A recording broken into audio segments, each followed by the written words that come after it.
In the wake of a stolen election, Washington, D.C. falls under siege as a radical militia, backed by shadowy forces, seizes control of the Capitol.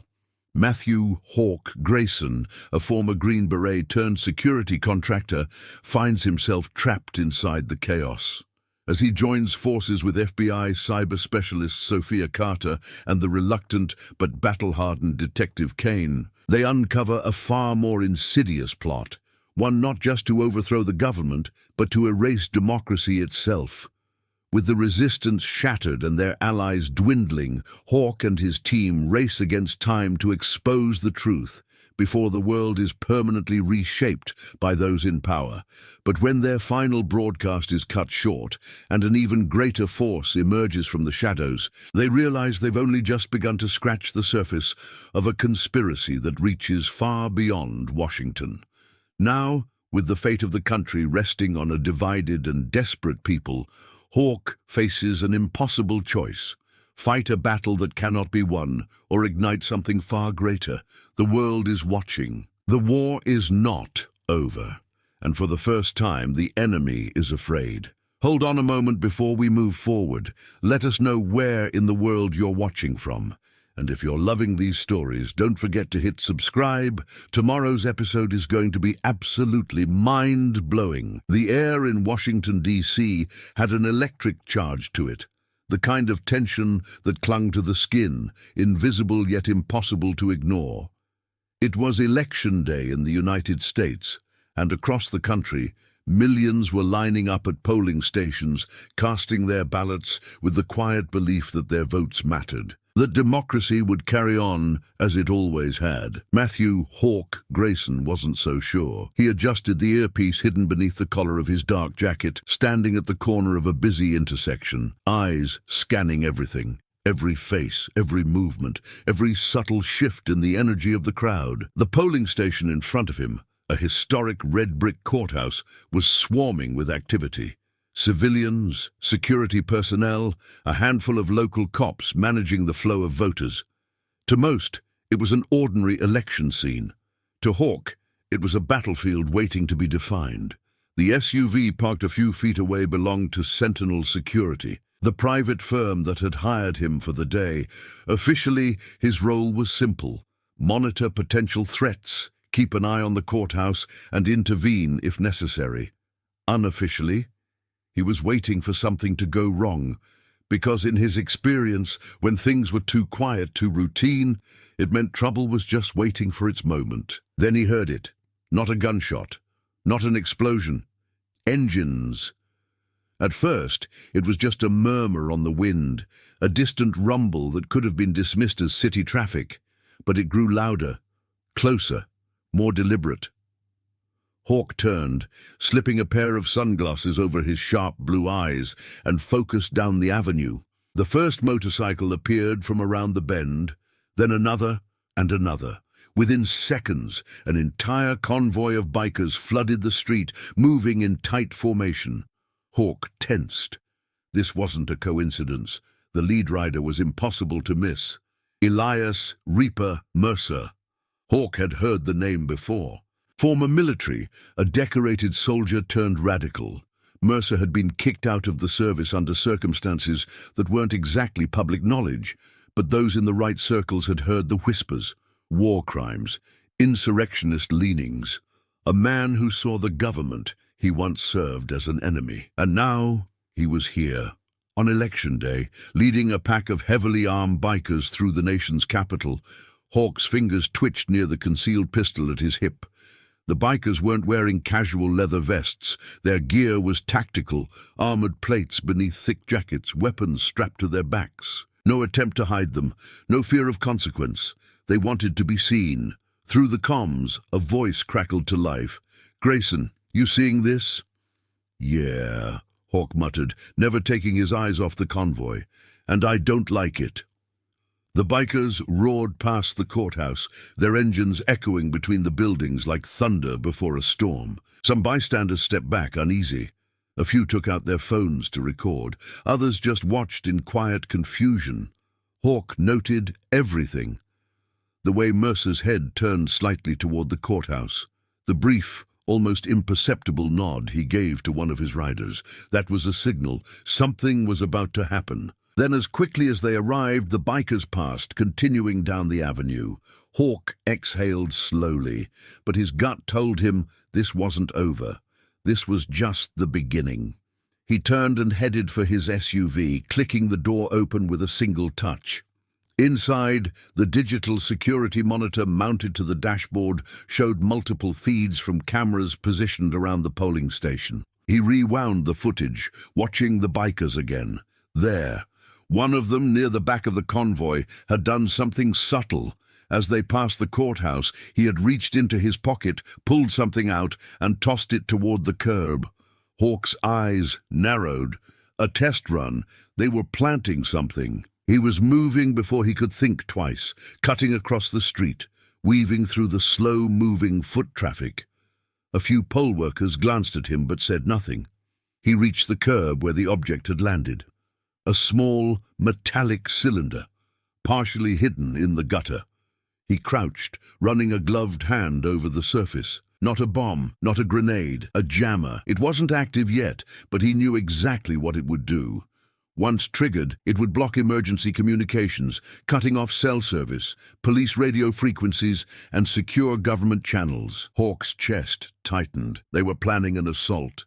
He pressed 2 fingers to his earpiece. "We've got a problem. They just planted a jammer outside the courthouse. We need immediate..." A gunshot cracked the air. Screams erupted from the crowd. Hawk's instincts took over. He spun, body dropping low, hand gripping the pistol at his hip. Chaos exploded around him, people running, diving for cover. Shouts of panic filling the air. Another shot rang out. This one wasn't random, it was controlled. A warning. The bikers weren't gone. They had never left. They had just taken up their positions, from the rooftops, from the alleyways, from the crowd itself. Hawk's pulse hammered. He had been right. He had been. This wasn't just another election day. This was the beginning of a siege, and he was standing at ground zero. The first gunshot had been a warning. The second was a declaration of war. Hawk didn't hesitate. Years of training had conditioned him to react before thinking, to move before fear could take hold. As the third shot cracked through the crisp November air, he was already diving behind a concrete barrier near the courthouse steps, his pistol gripped tight in both hands. Screams filled the streets. Civilians bolted in every direction, some tripping, others pushing, all trying to escape the sudden chaos. A woman clutching a child stumbled on the sidewalk, frozen in terror as the crowd surged around her. Hawk scanned the rooftops. There, 2 figures perched on the edge of a 5-story building across the street, rifles poised. They weren't spraying bullets indiscriminately. No, these men were professionals, picking their shots carefully. Waiting for security forces to react. They were baiting them. The real attack hadn't even started yet. "Grayson, report!" The voice of Sentinel Security's command center crackled in his earpiece, laced with urgency. "Multiple shooters on rooftops. Courthouse perimeter is compromised. Civilians are caught in the crossfire," Hawk barked, his eyes darting between the panicked masses and the tactical threats. Another gunshot. A police officer near the courthouse entrance dropped to his knees, clutching his leg. His partner dragged him behind a pillar, returning fire blindly at the rooftops. Hawk's mind raced. This wasn't a simple show of force. It was coordinated. Reaper Mercer and his gang weren't here to make a statement. They were here to take control, and right now they were winning. The capital under fire. Across the city, other polling stations were reporting chaos. Bomb threats, armed insurgents, cyber attacks targeting voter databases. But this was the heart of it. Washington, D.C. wasn't under attack, it was under siege. Hawk knew it was only a matter of time before law enforcement mounted a counterattack, but he also knew how Mercer operated. He would be 5 steps ahead, and right now, Hawk was 3 steps behind. From his cover, he watched as a new wave of bikers surged through the barricades, smashing through makeshift security checkpoints with reinforced motorcycles. They were armed, automatic weapons strapped across their backs, faces covered in black tactical masks. Hawk's jaw clenched. These weren't just ex-military bikers looking for trouble. This was a militia. They knew exactly what they were doing. A deafening explosion rocked the street as a police van burst into flames. The force of it sent bodies flying, smoke curling into the sky. Hawk shielded his face from the heat, his mind locking into combat mode. He had been in worse situations. He had survived war zones that made this look like a schoolyard brawl. But this wasn't some foreign battlefield. This was home. And the enemy was winning. Inside the courthouse, as the siege raged outside, a group of election officials, security personnel and journalists had taken cover inside the courthouse, barricading doors with furniture and scrambling for communication lines. Among them was Agent Sofia Carter, an FBI cybercrime specialist. She pressed her phone against her ear, frustration tightening her jaw. "We've lost comms with Homeland Security. Everything's down, cell towers, radio frequencies." This wasn't just an attack, it was a goddamn blackout. Beside her, a county official wiped sweat from his brow. "What do we do? We can't get out. Those lunatics are everywhere." Sofia exhaled sharply, forcing herself to stay calm. Panic would get them killed. "We hold the line," she said, grabbing a sidearm from a fallen security officer. "But we're trapped," someone whispered. Sofia's eyes darkened. "Not for long." Hawk's counterattack. Outside, Hawk knew he couldn't hold his position forever. He needed a plan, and fast. His earpiece crackled again, this time with a voice he hadn't expected. "Grayson, it's Carter. We're locked down inside the courthouse." "Sofia?" Hawk frowned, pressing deeper into cover. "How bad is it?" "Comms are down. They jammed everything. We're blind in here." Hawk gritted his teeth. He had already suspected as much. "How many with you?" "Maybe 20. Half are election officials. The other half are scared shitless." "Armed?" "Barely." Hawk exhaled. "Sit tight. I'm getting you out." A beat of silence. Then, "You sure about that?" He smirked. Never been more sure of anything. He checked his ammo. 14 rounds, a spare magazine tucked into his belt. Not nearly enough, but it would have to do. Hawk pulled a deep breath into his lungs, feeling the old instincts settle over him like a second skin. He had spent his life in war. It had taken everything from him. Now, it had just given him one more fight. He was ready. The first strike, Hawk moved like a ghost through the wreckage, sticking to the shadows, using the chaos to his advantage. Every step was calculated, every breath controlled. A biker moved ahead of him, scanning the area with a rifle. He never saw Hawk coming. One precise strike to the throat. The man crumpled. Hawk grabbed his weapon before the body even hit the ground. Now he was armed. Now he had a chance. Inside the courthouse, the escape plan. Sofia Carter kept her back against the wall, her fingers flexing around the grip of her borrowed pistol. She had seen combat before, field operations, high-stakes cybercrimes that turned violent. But this was something else. A journalist was hyperventilating in the corner. An election worker sat frozen, hands clasped in silent prayer. "We're going to die in here," someone whispered. "No, we're not," Sofia said. Her voice steeled because she had just spotted it, an old service tunnel, their way out, the tipping point outside. Hawk moved through the battlefield like a phantom, dropping enemy after enemy with ruthless efficiency. The stolen rifle was almost empty, but he had a new target in mind, the communications jammer. If he could disable it, they could restore comms, call for reinforcements, turn the tide.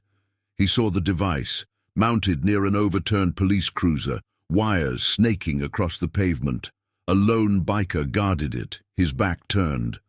Hawk didn't hesitate. One clean shot. The guard went down. Hawk sprinted toward the jammer, heart-pounding, every muscle in his body screaming for speed. He reached it, tearing into the wires, fingers working faster than his mind. A spark. Then, silence, shattered. Radios crackled back to life. "Comms restored! Back up inbound!" Hawk allowed himself one brief moment of relief. Then the ground shook, and the real fight began. Smoke rolled through the streets of Washington, thick and acrid, staining the air with the metallic tang of gunfire. The city's heartbeat had shifted from the steady pulse of democracy to the erratic rhythm of chaos. The courthouse was surrounded, the police were overwhelmed, and the enemy had every advantage. Hawk knew he was outnumbered, outgunned, and, if he was being honest, out of time. But he had never been the kind of man to walk away. The moment the communications jammer had gone down, law enforcement scrambled back online, but Mercer's men had planned for that. Explosions rocked intersections leading to the courthouse, blocking routes, cutting off reinforcements. The Sons of Sovereignty weren't just causing destruction, they were sealing the city, turning it into a battlefield that they controlled. Hawk stayed low, moving through the wreckage. His rifle was empty. The pistol strapped to his thigh had maybe 6 rounds left. That was it. He had spent years in war zones, surviving on instinct, making impossible choices under fire. This wasn't any different. Another explosion detonated a block away, shaking the pavement beneath his boots. He saw the courthouse doors slam open, a group of civilians rushing out, only to be caught in a wave of gunfire. Bullets tore into the asphalt around them, cutting them down like prey. A security officer pushed 2 young poll workers behind a car, shielding them with his own body. The next shot took him in the back of the head. Hawk's grip tightened around his pistol. One of the bikers, a brute of a man with a shaved head and tattoos running down his neck, walked toward the survivors with slow, deliberate steps, savoring their fear. Hawk moved. 3 steps forward. A breath. A clean shot to the skull. The man dropped before he even registered the threat. The remaining bikers turned, their rifles rising. Hawk ducked behind an abandoned truck as bullets ripped through the metal, ricocheting in violent bursts. He counted them, 3 shooters, maybe 4. He needed to move. His earpiece crackled. "Grayson, come in!" It was Sofia. "I'm here," he growled, reloading his last magazine. "We found a way out," she said. "Service tunnel beneath the courthouse. We can move the civilians." "How many?" "Too many," she admitted. "But if we don't go now, we won't get another chance." Hawk exhaled. "Hold your position. I'll get to you." "No, you need to get out now." She was right. This wasn't his fight. He could turn away, disappear into the chaos, leave the government to deal with its own damn mess. But then he saw them, the civilians huddled behind burned-out cars, trembling as the bikers advanced. He thought of the security officer who had taken a bullet-shielding kids who weren't his own. He thought of the flag stitched into the sleeve of his jacket, the one he had fought for, bled for, lost too much for. There was no choice to make. Hawk stepped out from behind cover, took aim, and pulled the trigger. The first biker went down, blood spraying from his throat. The second turned, firing wildly. Hawk dropped to one knee, put a round through his chest. 2 left. One of them screamed, charging forward with a machete. Hawk sidestepped, caught his wrist and twisted. The blade clattered to the ground. Hawk slammed his elbow into the man's nose, breaking it instantly. A gunshot rang out. Sofia from the courthouse steps. The biker crumpled dead before he hit the pavement. The last one hesitated, eyes darting between his fallen brothers and the man standing before him. He dropped his weapon and ran. Cowards never lasted long in war. Hawk didn't waste the bullet. Sofia was already moving, guiding a group of civilians toward the service entrance at the side of the courthouse. Hawk covered them, scanning the street for more threats. Mercer's men had regrouped further down, setting up makeshift barricades, cutting off escape routes. "They're blocking every exit," Sofia said, helping an older woman through the broken door. "We don't have time." Hawk clenched his jaw. They needed a distraction, something big. Then he saw it, a police transport truck, half destroyed from the earlier blast, its rear doors hanging open. Inside, a full cache of riot gear, explosives and automatic rifles. Sofia followed his gaze. "Don't even think about it." "It'll clear the street," Hawk said. "It'll get you killed." He gave her a look. "I don't plan on dying today," she exhaled sharply. "If you don't make it back, I'll kill you myself." A faint smirk tugged at his lips. Duly noted. He sprinted toward the wreckage, his boots crunching over shattered glass and spent shell casings. The bikers at the barricade spotted him, shouting orders. Bullets tore through the air as he dove into the truck, rolling behind a crate of riot shields. His fingers closed around the grip of an assault rifle. Loaded. The bikers were moving in. Hawk grabbed a flashbang from the supply crate, pulled the pin, and tossed it through the open doors. A deafening explosion of white light and sound erupted across the street. The bikers screamed, clutching their ears. Hawk moved fast, leveling the rifle, squeezing the trigger. Controlled burst, 2 down, 3, 4. The barricade was breaking.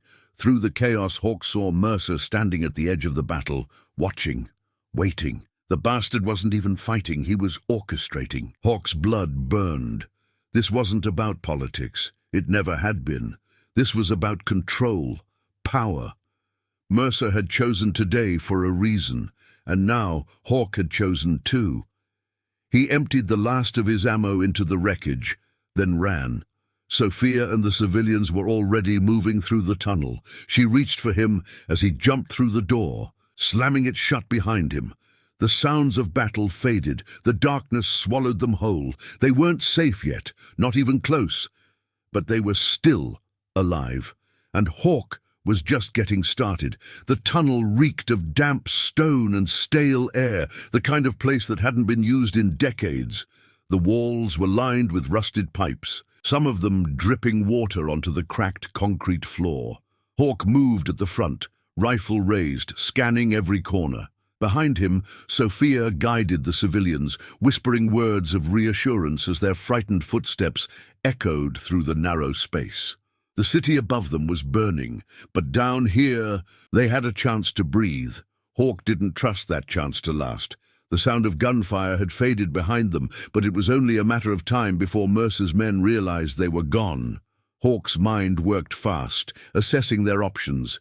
The tunnel stretched ahead, barely lit by dim maintenance bulbs that flickered like dying stars. He could feel the weight of the courthouse above them, the ground trembling faintly with distant explosions. "This tunnel led anywhere useful?" he asked, voice low. Sofia glanced at a faded map painted onto the wall, wiping dirt from the surface with her sleeve. "It connects to the old metro system. From there we can get to the lower city, but... She swallowed hard, eyes narrowing at the map. "These tunnels were decommissioned years ago. I don't know how stable they are." Hawk exhaled, checking the civilians. They were terrified, but silent. That was good. He didn't have the patience for screaming. He turned back to Sofia.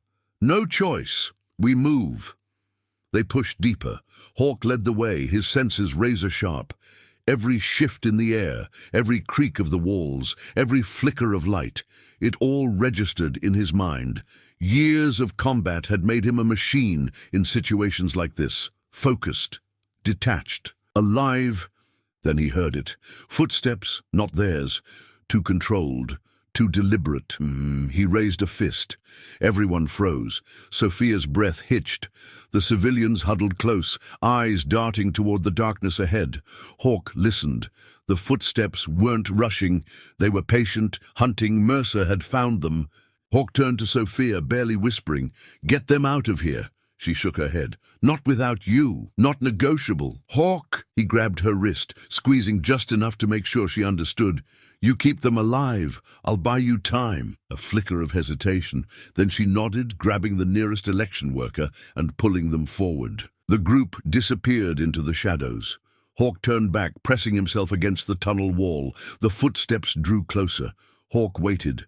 A shadow moved in the distance, then another. He counted 4 men, rifles held low but ready. Mercer wasn't with them. These were soldiers, well-trained, tactical. They didn't rush. They knew they had their prey cornered. Hawk steadied his breathing. One of them stepped closer, scanning the darkness. He didn't even get a chance to react. Hawk moved like lightning, grabbing him from behind, twisting his head in a sharp, brutal snap.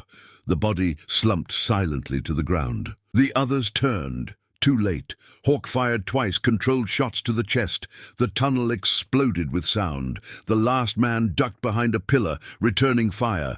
Bullets ricocheted, sparks dancing off metal pipes. Hawk rolled to cover, heartbeat steady. He had the advantage. The enemy was panicking now. He waited. Footsteps. A shadow moved. One last shot. Silence. Hawk stepped over the bodies, grabbing spare ammo from their vests. He needed to keep moving. Mercer's men wouldn't stop coming. This was just the first wave. He pressed forward, catching up with the group just as they reached the metro access tunnel. Sofia was pulling open a rusted maintenance door, her face tight with worry. "Did you—" "They're down," Hawk said flatly. "Move." They slipped inside, the air growing colder. The metro tunnels were worse than Hawk expected. Dust covered the platform, old advertisements peeling from the walls. A shattered train car sat abandoned on the tracks, its windows broken, seats torn apart. "We're clear for now," Sofia said, leaning against the wall, "but they'll find another way in." They always do. Hawk surveyed the area. The station was big, but there were only two real exits. The tunnel they had come through and the main stairwell leading to the surface. If Mercer's men were smart, they'd block off both. Sofia crouched beside a metal crate, pulling out a small laptop from her pack. "If we can find an active terminal, I might be able to tap into the city's surveillance system. We'd have eyes again." Hawk nodded. "Do it." She set to work, fingers flying over the keyboard. The civilians huddled together on the station floor, exhaustion sinking into their bones. Some whispered prayers. Others just stared at nothing, waiting for the next horror to unfold. Hawk kept watch, pacing the platform. He wasn't used to protecting civilians. The people he worked with knew how to fight, knew what war was. These people weren't ready for this. They shouldn't have to be, but that didn't change the reality. If they wanted to live, they'd have to fight. Sofia cursed under her breath. "Most of the city's surveillance is down, but I got a live feed from a traffic cam near the courthouse." She turned the screen toward him. Hawk's stomach tightened. The courthouse was gone, or at least what was left of it wasn't recognizable. The entire front had been blown apart, flames still licking at the remains of the structure. Smoke billowed into the night sky. Bodies lined the steps. Some were cops, some were just people who had been in the wrong place at the wrong time. But that wasn't the worst of it. Mercer was standing in front of the wreckage, addressing a camera crew. His voice came through the laptop speakers, clear and deliberate. "The elections are over," Mercer said. "The government has failed. This city is ours now." Hawk's hands clenched into fists. Sofia swallowed hard. "He's making his move." "They already made it," Hawk muttered. "We just didn't see it coming." They had spent the last hour thinking they were running from an attack. The truth was, they were running from a coup. The government hadn't been caught off guard. It had already fallen. Hawk turned away from the screen, gripping his rifle. The resistance wasn't just about survival anymore. It was about taking the city back. And he was going to start with Mercer. The weight of Mercer's words hung heavy in the stale air of the metro tunnel. "The government has failed. This city is ours now." Hawk felt something cold settle in his chest. It wasn't fear. It wasn't even anger. It was the steady, familiar resolve of a soldier who knew the mission had changed. They weren't just fighting to survive anymore. They were fighting to take their country back. Sofia's fingers trembled slightly as she closed the laptop, the glow from the screen fading into darkness. The civilians sat in stunned silence, some staring blankly at the floor, others still whispering prayers. They had lost everything in the span of an hour. Their sense of security, their trust in the world outside, the belief that things would somehow fix themselves. Hawk didn't have the luxury of shock. He turned away from the group, his mind already working through next steps. They were sitting ducks in this tunnel. Mercer's men would sweep through sooner or later, and when they did, there wouldn't be time for second chances. "We can't stay here," he said. Sofia looked up, her expression tight. "Where do you suggest we go? Every street above us is locked down. We can't even tell if there's anyone left in charge." "There is." Hawk didn't hesitate. "And we're going to find them." Sofia studied his face. He could see the fight in her, the resistance against blind hope. But she nodded. "Where do we start?" Hawk turned to the civilians. "Anyone here have government clearance?" A man in a torn suit hesitated before raising his hand. I work for the National Election Center. My office is in Judiciary Square." Hawk stepped toward him. "You have access to secured systems?" The man swallowed. "Not anymore. Mercer's people wiped everything. I saw them deleting digital records before we were forced to evacuate." Hawk's jaw tightened. That confirmed it. This wasn't just about taking over buildings. Mercer's men were erasing democracy, one corrupted file at a time. But something else gnawed at him. They wouldn't just erase voting records. They'd replace them, forge the results, frame their takeover as legitimate. The world wouldn't see this as a coup. They'd see it as a revolution, a victory for a radicalized faction taking power the way they believed it was meant to be taken. That couldn't happen. He grabbed a discarded piece of rebar and smashed a rusted lock on the old metro map. He spread it open against the wall, tracing his finger over the layout. "The precinct building is the closest target," he said.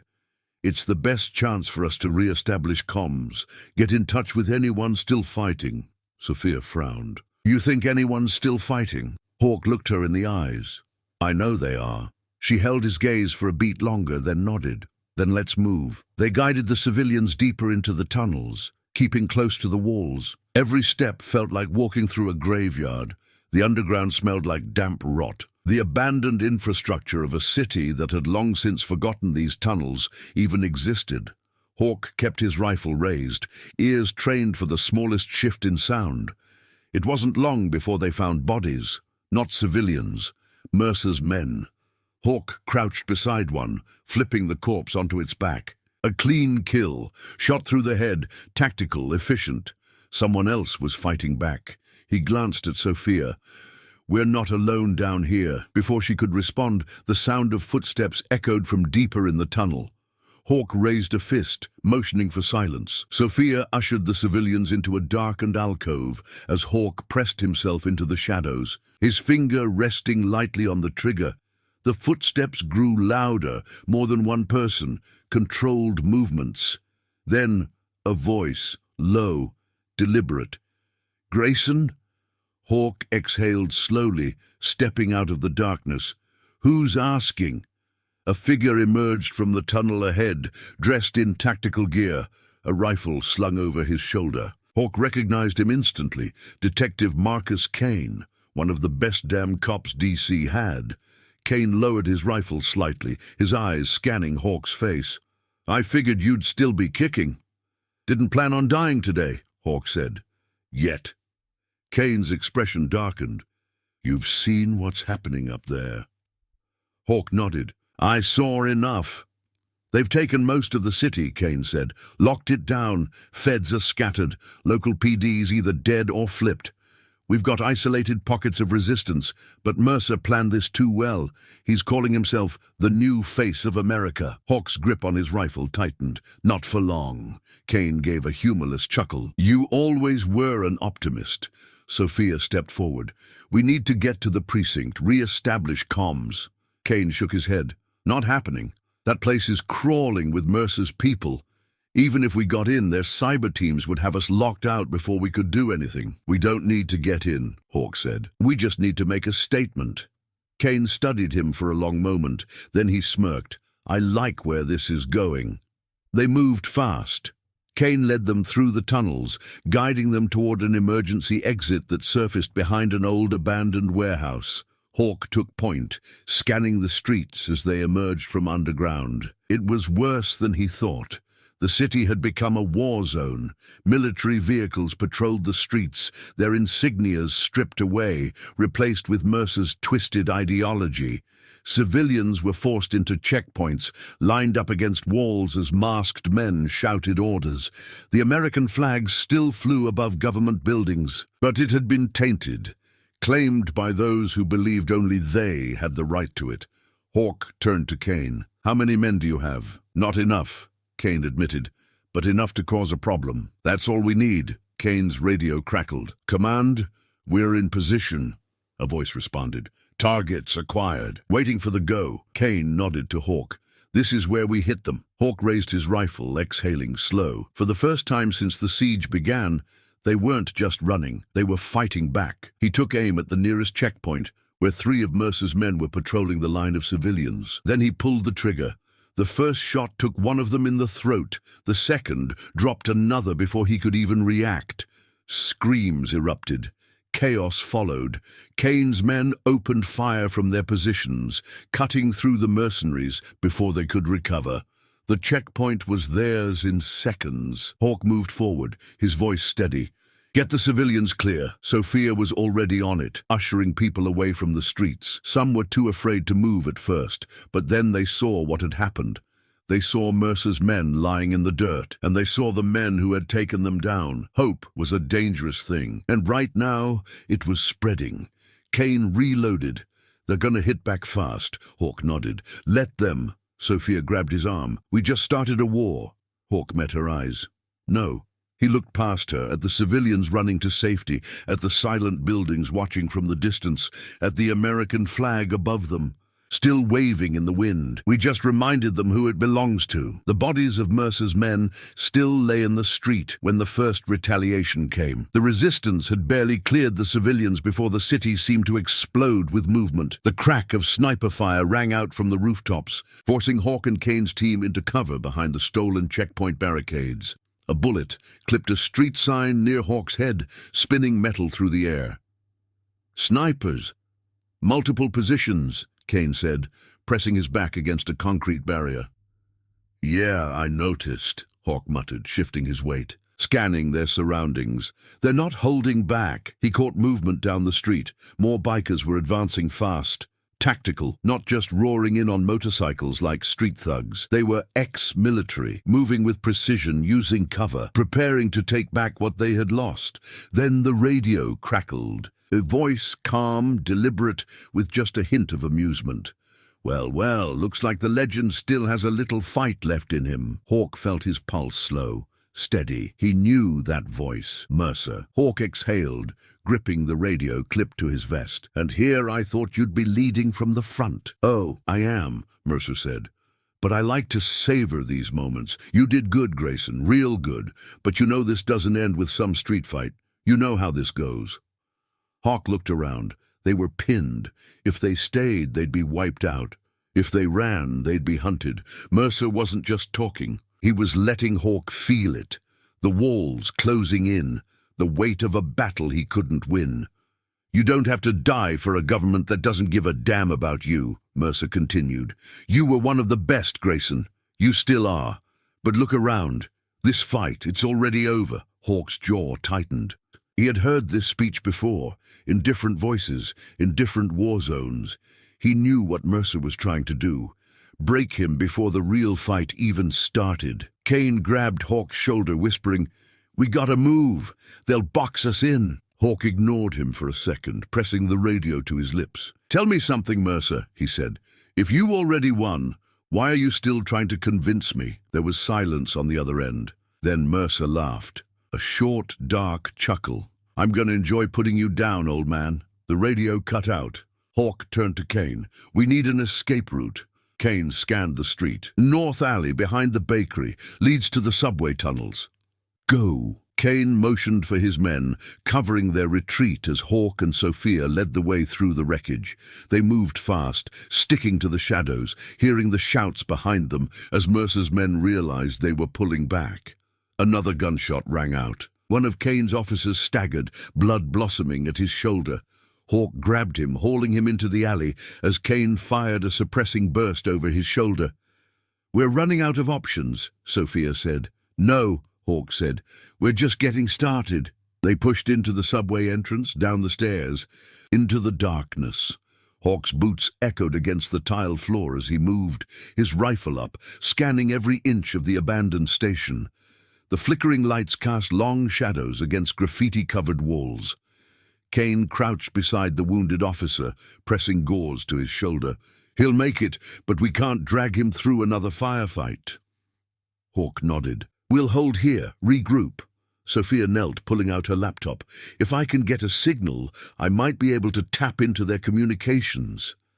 Kane frowned. You think Mercer's dumb enough to be broadcasting openly? Not openly, she said, fingers flying over the keyboard. But he's moving too fast. That means mistakes. Hawk leaned against a rusted pillar, listening to the distant sounds of gunfire above. We need a real plan, Kane said. We hit one checkpoint, and Mercer sent half his army. Next time it'll be worse.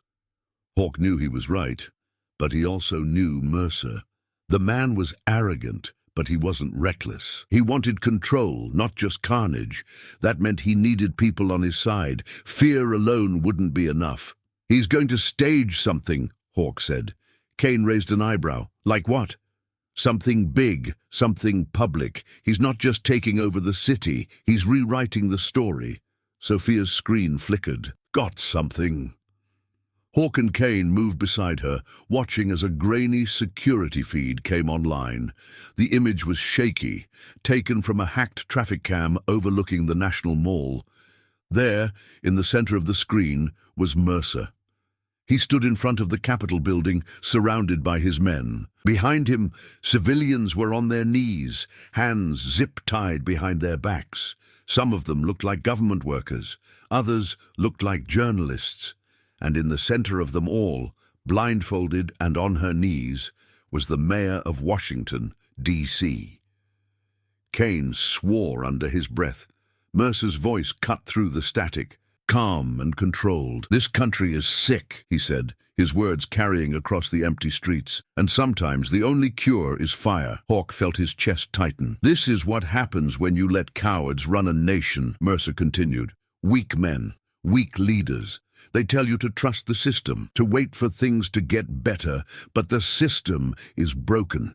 And if you try to hold on to it, he pulled a pistol from his holster, you burn with it. The mayor flinched. One of the hostages screamed. Mercer tilted his head slightly, as if deciding whether to pull the trigger. Hawk's fists clenched. Then Mercer lowered the gun, smirking. But I'm a reasonable man, he said. I don't have to burn everything. He turned to the cameras, staring directly into them, as if looking at Hawk himself. I just have to kill the right people. The feed cut out. Sofia's hands were shaking. He's baiting us. Kane ran a hand over his face. Yeah, and it's working, Hawk inhaled slowly. Mercer had just made his next move. Now it was time to make his. We're not just going after him, Hawk said. Kane looked at him. Then what? Hawk straightened, his grip tightening on his rifle. We're taking the city back. Smoke hung thick in the air over Washington, D.C., curling against the skeletal remains of buildings that had stood for more than a century. Mercer's men had taken the city piece by piece, and now they were moving to erase what was left of the old order.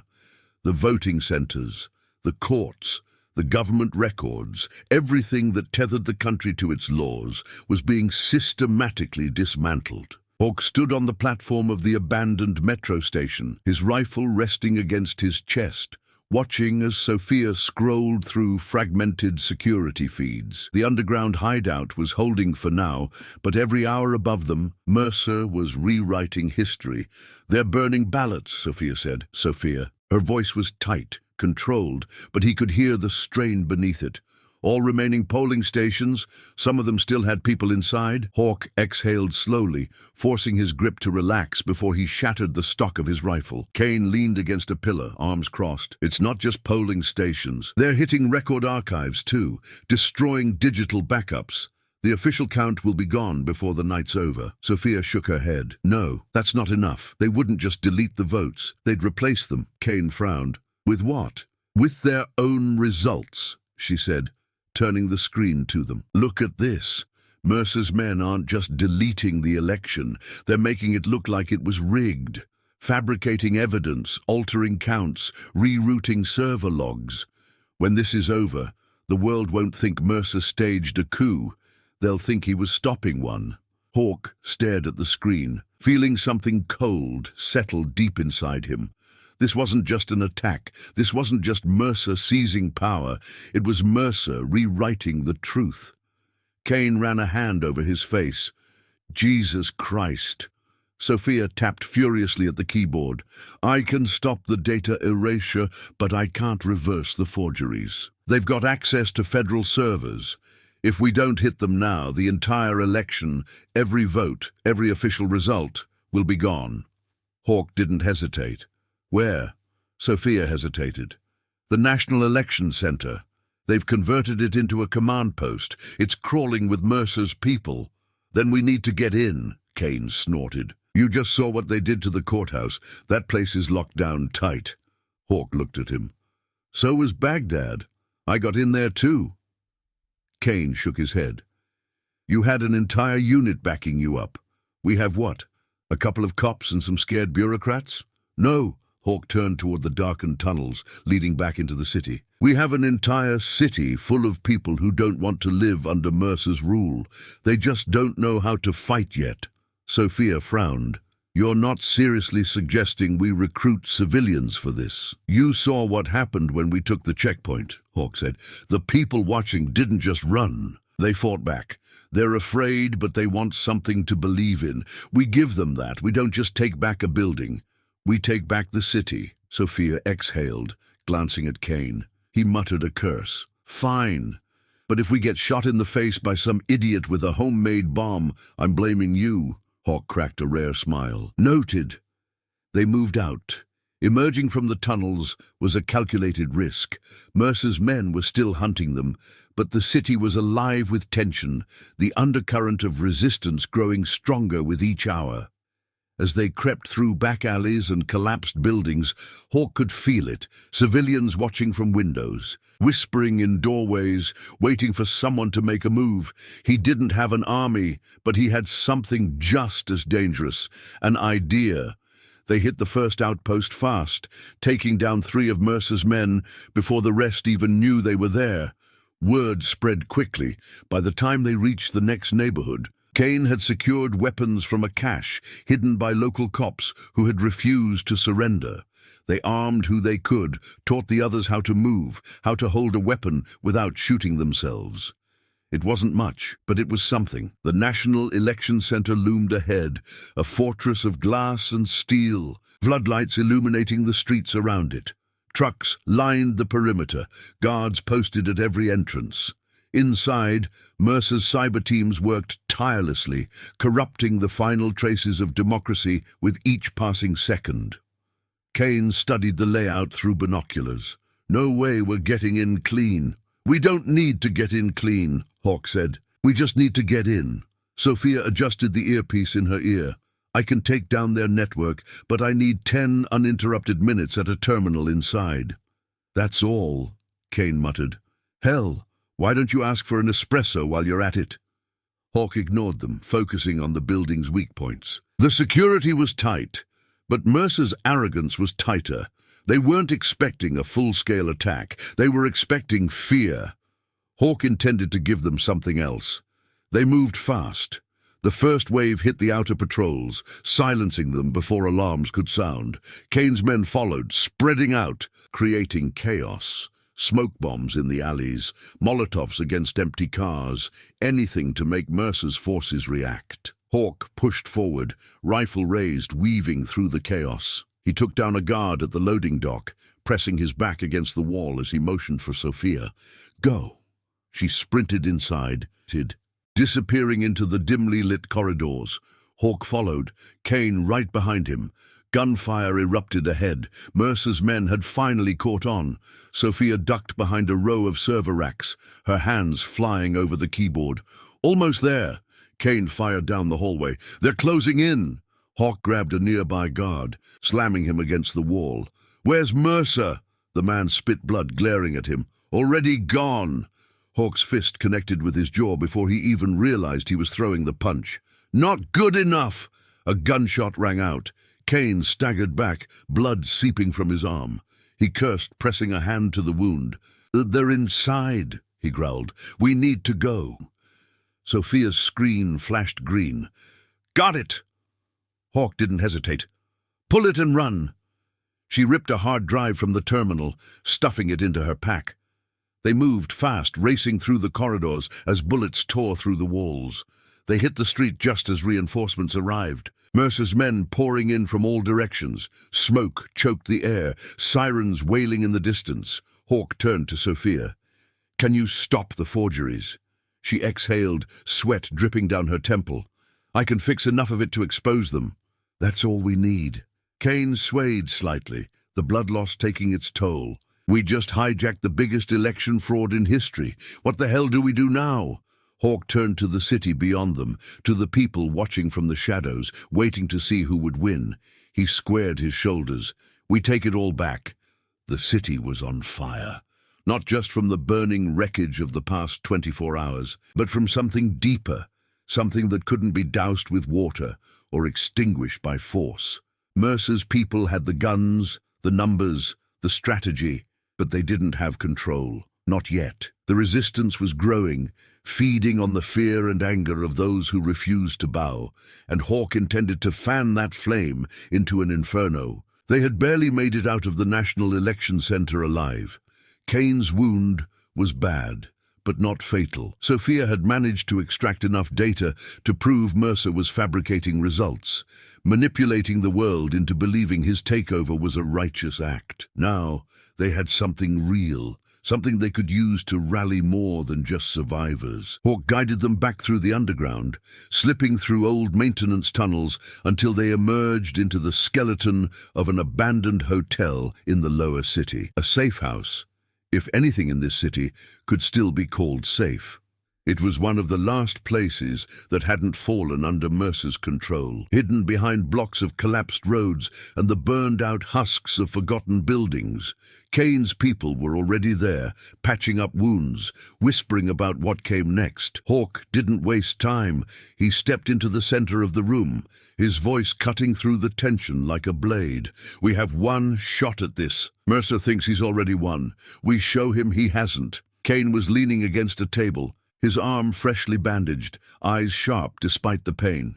"You've got the floor, Grayson. What's the play?" Hawk reached into Sofia's bag, pulling out the hard drive they had stolen from the election center. "This is proof that Mercer didn't just destroy the vote. He replaced it. He's rewriting history in real time, making sure the world sees him as the savior instead of the tyrant. We put this out. We expose him before he can cement his hold." A murmur ran through the room. One of Kane's men shook his head. "Even if we get this out, who's going to see it? Mercer controls every major broadcast. Internet's spotty, cell towers are compromised. Hell, half the people in this city are either dead, locked down, or too scared to move." Sofia spoke before Hawk could. "Not all of them." She moved to an old map on the wall, tracing her finger over the worn surface. "There's a backup station. Old tech, pre-digital, a government-run emergency broadcast tower on the west side. If we can get there, we can override Mercer's propaganda and send an unfiltered message to every surviving screen, radio, and shortwave channel in the city. He's using fear. We use the truth." Kane exhaled, rubbing a hand over his face. "That's great, but what stops Mercer from shutting us down the second we flip the switch?" "We don't give him the time," Hawk said. He grabbed a piece of chalk and sketched a rough outline on the floor. "Mercer's forces are concentrated around Capitol Hill, but his reach extends across the city. His biggest weakness is his confidence. He thinks we're too fractured to hit him where it hurts." He circled 3 locations on the map: the election center, the courthouse ruins, and his main supply route through Union Station. "We hit all 3 at the same time. Sabotage, diversions. We make him think we're coming for the Capitol while Sofia gets to the broadcast tower." The room went silent. It was ambitious, suicidal even, but no one argued. Kane was the first to speak. "You're talking about an organized assault with what, a handful of survivors and a couple of rifles? I don't know if you've noticed, but we're not exactly a fully stocked insurgency." "We don't have to be," Hawk said. "Hawk, Mercer's strong because people let him be. The second they realize he's not untouchable, that's when things change." He turned to Sofia. "Can you get the system running?" She nodded. "But I need time, and I need protection." Kane pushed off the table, adjusting his sling. "You'll have it." That was it. No hesitation, no second guessing. Kane had been a cop for a long time, but tonight he wasn't thinking like one. He was thinking like a soldier. Hawk looked out over the room, gauging the faces, the determination behind their exhaustion. They were done hiding, done waiting for someone else to fix this. He gave a single nod. "We move at dawn." The group dispersed, gathering weapons, checking supplies, prepping for something most of them had never done before. Some were ex-military, some were cops. Others were just angry men and women who had lost too much to stay passive. They weren't ready, not by any conventional standard. But Hawk had seen worse odds before, and somehow he was still standing. Sofia sat beside an old generator, rerouting power to her laptop. She barely glanced up. "You sure about this?" "No." Hawk grabbed a rifle from the table, checking the magazine. "But if we don't do it, we lose everything." She didn't argue. Kane walked over, his expression unreadable. "You know, Mercer's gonna see this coming." "Probably. And when he does, he's gonna throw everything he has at us." Hawk slung the rifle over his shoulder. "Good." Kane smirked, shaking his head. "You really don't know when to quit, do you?" Hawk met his gaze. "Mercer's the one who doesn't know when to quit. I'm just here to remind him why that's a mistake." The night passed in a restless haze. People slept in shifts, weapons within reach, listening for the inevitable sound of Mercer's men closing in. Hawk didn't sleep at all. He sat by the window, watching the city burn, waiting for the sun to rise. When it did, there would be no turning back, and he wouldn't want to. They moved in silence, spreading out through the ruins of the city. The teams branched off, Kane taking his unit toward the courthouse, a second group heading for Union Station. Hawk led Sofia and a small crew toward the broadcast tower, navigating through the shattered streets, every step pulling them closer to the moment Mercer realized his war wasn't over. The city felt alive, humming with a tension that hadn't been there before. Hawk could see it in the people watching from shattered doorways, in the whispered conversations, in the hands tightening around whatever makeshift weapons they could find. The resistance wasn't just them anymore. It was growing. That was the real battle, not bullets, not bombs, belief. They reached the tower as the first explosion sounded in the distance, Kane's team making their move. Smoke plumed into the sky and gunfire erupted from every direction. Mercer had taken the city. Now Hawk was going to take it back, and this time he wouldn't stop until it was over. The city ignited with violence the moment the first explosions ripped through the courthouse ruins. Hawk didn't need a radio to know Kane had hit his target. The smoke plumes rising over downtown told him everything he needed to know. Mercer's forces were scrambling, his tight grip on the city fracturing under the weight of the resistance's first real counterstrike. Hawk moved fast, leading Sofia and the small strike team toward the broadcast tower. They weaved through the back alleys, cutting between collapsed buildings and burnt-out cars, avoiding the open streets where Mercer's patrols still rolled through in armored trucks. Gunfire echoed in the distance, a reminder that they weren't the only ones fighting. The tower loomed ahead, an old government facility on the outskirts of the city. It had been abandoned for years, deemed obsolete in the digital age. But right now, that made it perfect. It wasn't on Mercer's radar. Not yet. Sofia jogged beside Hawk, her breathing controlled despite the weight of the gear strapped to her back. "Once I'm inside, I need at least 5 minutes to override Mercer's signal." "You'll have it," Hawk said. He wasn't sure that was true. They reached the perimeter, crouching behind an overturned delivery truck. The front doors of the tower were still intact, but the security shutters had been forced open, likely by looters before Mercer's takeover. Hawk scanned the area. No guards, no patrols. It was too easy. Kane's voice crackled through Hawk's earpiece. "We hit the courthouse. They're pulling men from all over the city to reinforce." "Casualties." "Light, but they're pissed. Expect resistance." Hawk exhaled. "Good. Keep them busy." He motioned for Sofia and the others to move. They crossed the open ground quickly, weapons raised, their footsteps silent against the cracked pavement.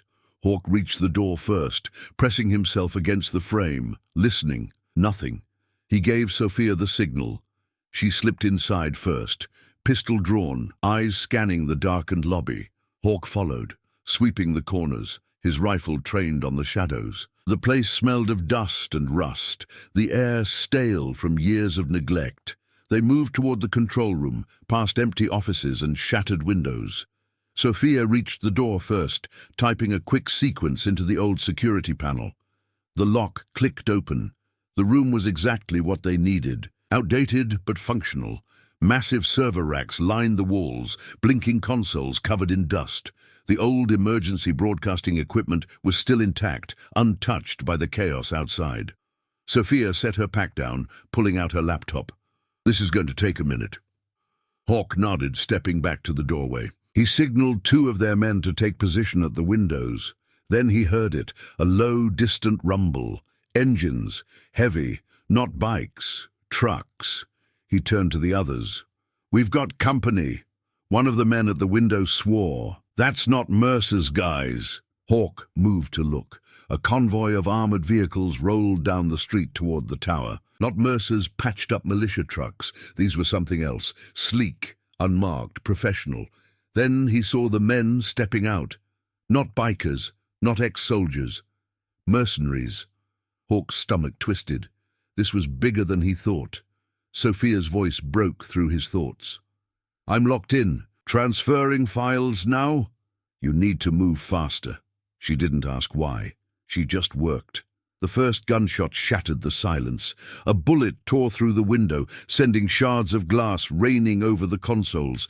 One of their men collapsed, blood pooling around him before he even hit the ground. Hawk dropped to a knee, firing through the broken glass. The street erupted with gunfire. The mercenaries weren't spraying bullets like Mercer's thugs. They were methodical, coordinated, moving with the precision of trained killers. "Because that's exactly what they were," Sofia cursed, fingers flying over the keyboard. "Almost there." Hawk turned to the others.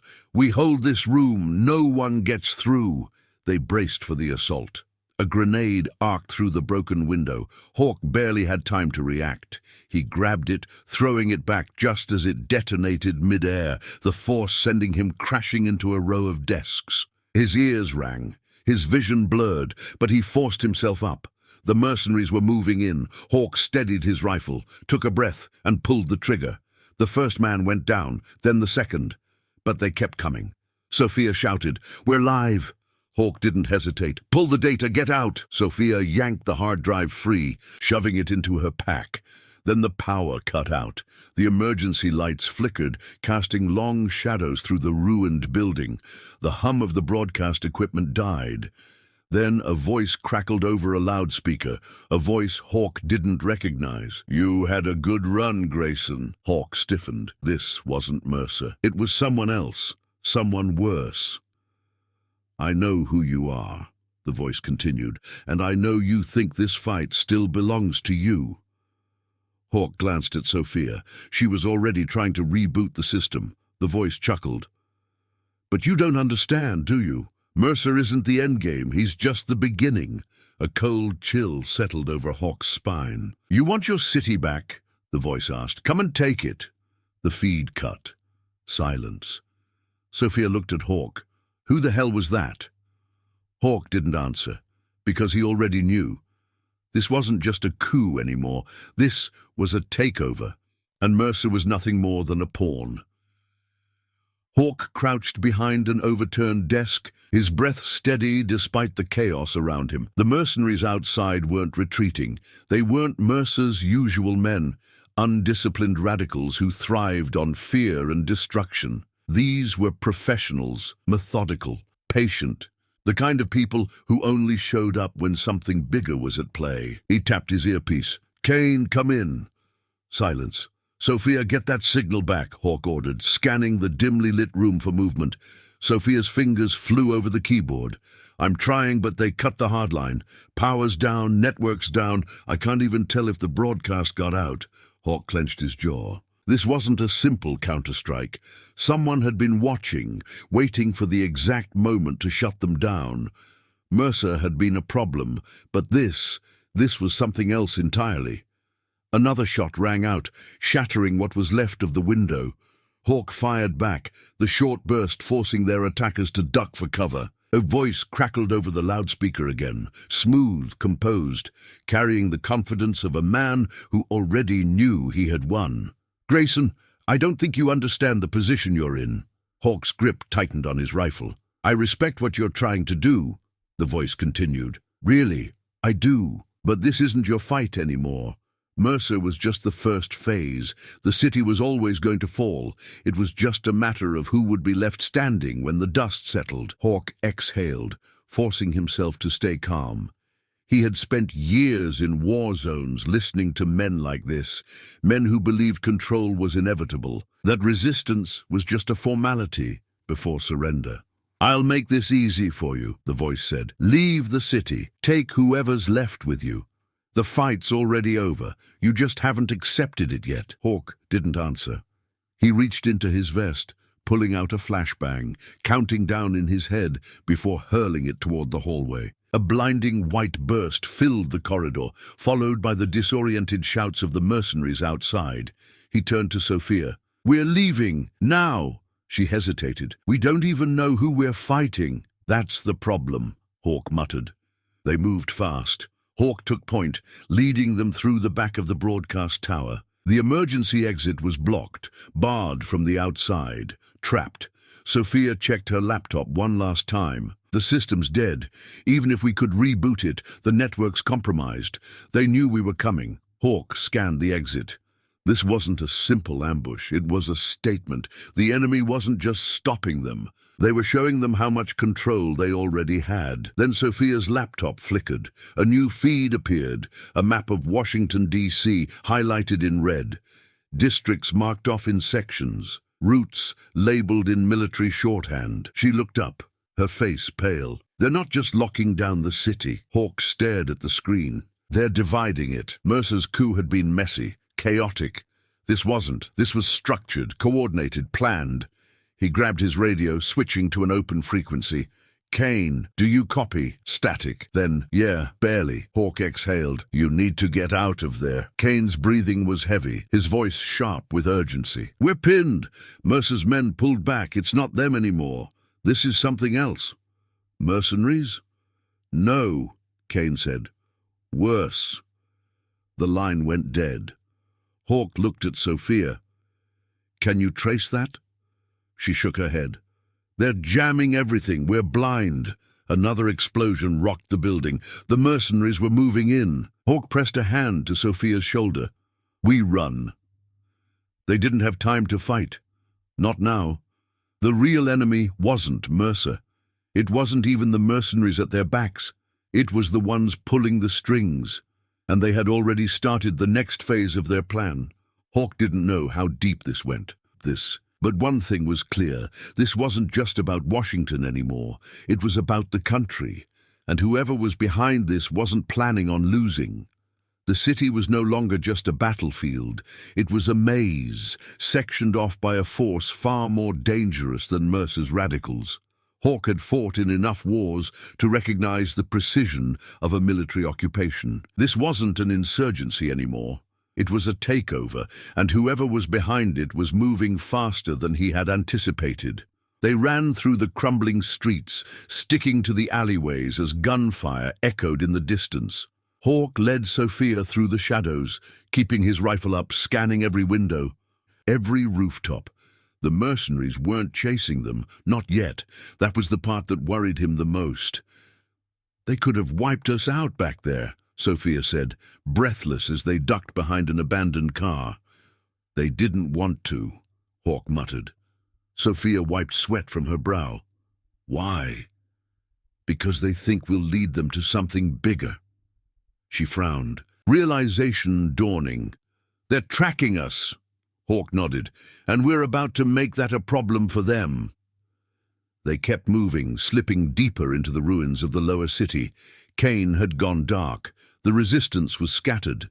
Mercer's forces had been cut off at the knees, and yet the real enemy hadn't fully shown itself. That meant they were waiting for something. calculating, measuring every move before striking. Hawk was done waiting. They reached a construction site on the outskirts of town, half-finished high-rises towering over the streets like skeletal remains. The place had been abandoned even before Mercer's coup, another forgotten project swallowed by bureaucracy and failure. Now it would serve a new purpose. Hawk scanned the site. "We set the trap here." Sofia hesitated. "You're sure they'll follow?" "They don't need to. They're already here." A single red laser flickered across the wall beside her head. Sniper! Hawk moved before the first shot rang out, yanking Sofia down behind a rusted steel beam as the bullet tore through the space where she had been standing. Dust rained down from the impact. The mercenaries had been waiting, watching, and now they were making their move.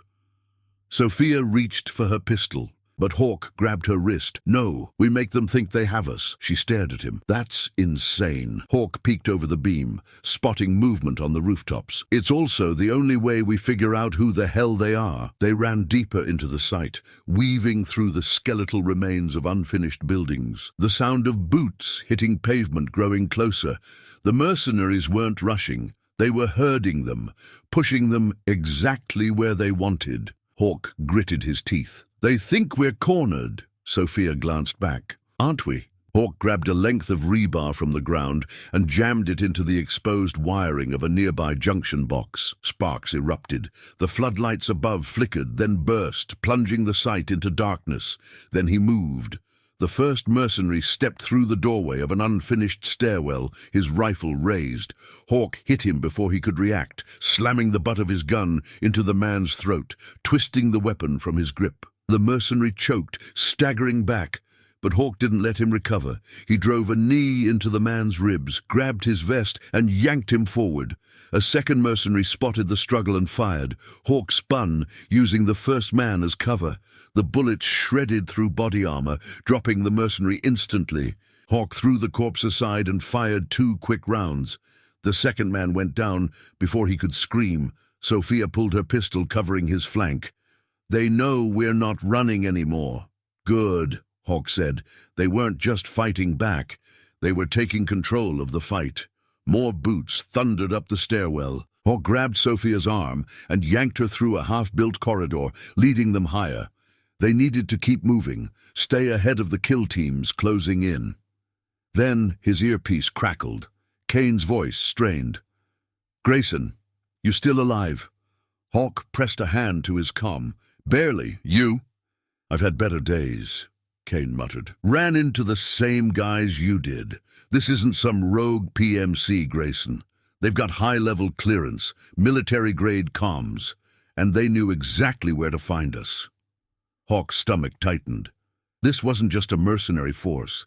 It was sanctioned. Sofia glanced at him. "What is it?" Hawk's mind raced. There was only one reason a paramilitary unit would move this precisely, with this much inside knowledge. Someone in the government was backing them, or worse, leading them. "We're not dealing with a coup anymore," Hawk muttered. "This is a purge." Sofia swallowed. "Then we need to get out now." Another shot tore through the wall near them, forcing them forward. The only way out was up. They sprinted for the top level of the building, reaching the edge of the unfinished scaffolding. Below, more mercenaries spread out, securing exits, boxing them in. Sofia glanced over the ledge. "We're out of ground." Hawk scanned the rooftops, his mind working faster than his pulse. The mercenaries thought they had them, thought they had pushed them into a corner. They were wrong. He grabbed a rusted cable from the scaffolding and yanked, testing the weight. It held. Barely. Sofia followed his gaze. "Oh, hell no," Hawk smirked. "You want to stay?"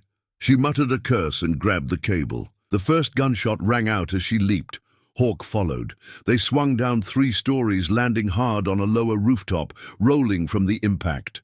Hawk barely had time to get his footing before he grabbed Sofia and pulled her into cover. The mercenaries scrambled to reposition, but it was too late. They had lost their advantage.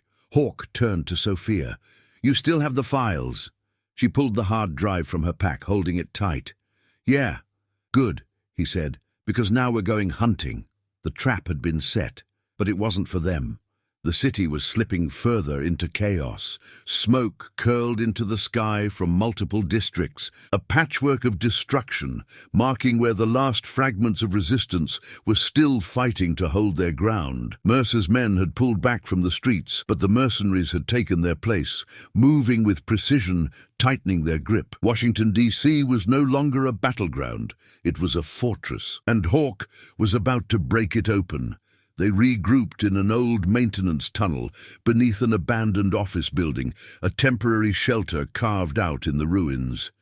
Kane was waiting for them, his face grim, his arm still wrapped in a blood-stained bandage.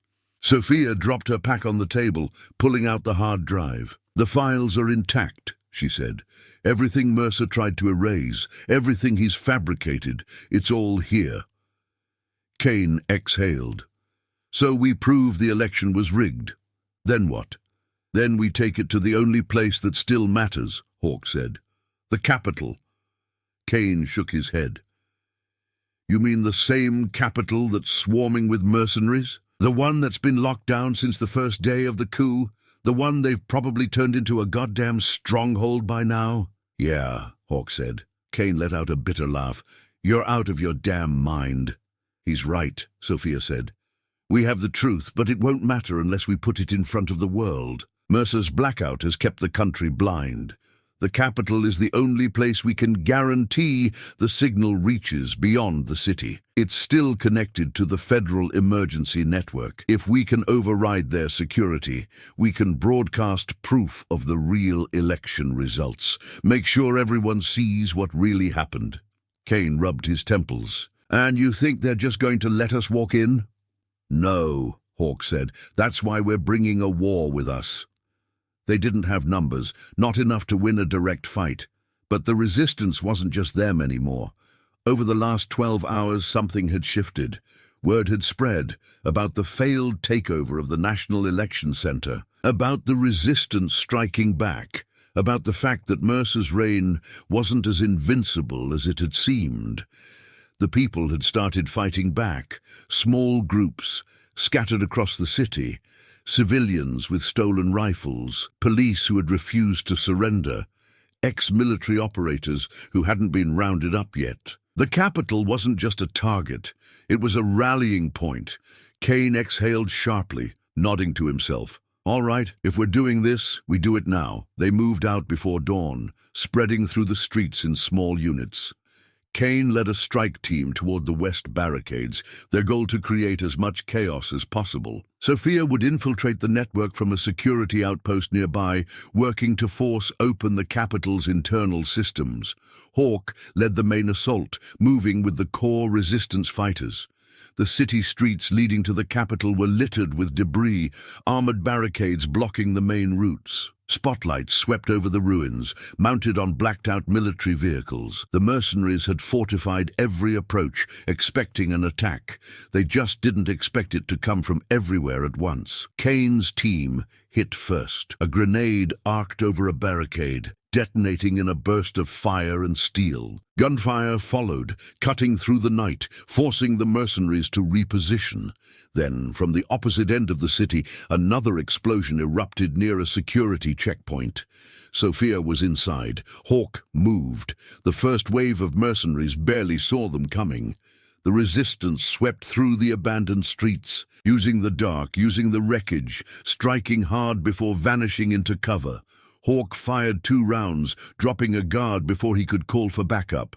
Another tried to retreat. Hawk caught him by the vest, slammed him against a rusted-out car, and put a knife through his throat. Then the real fight began. Sirens wailed, spotlights flashed, the Capitol came alive. From the upper levels, snipers opened fire, red tracers cutting through the air. Hawk dove for cover, rolling behind a cement barrier as bullets chewed through the ground around him. His earpiece crackled. "Kane, talk to me." "We're pinned," Kane growled. "Holding the west barricade, but they've got armor rolling in."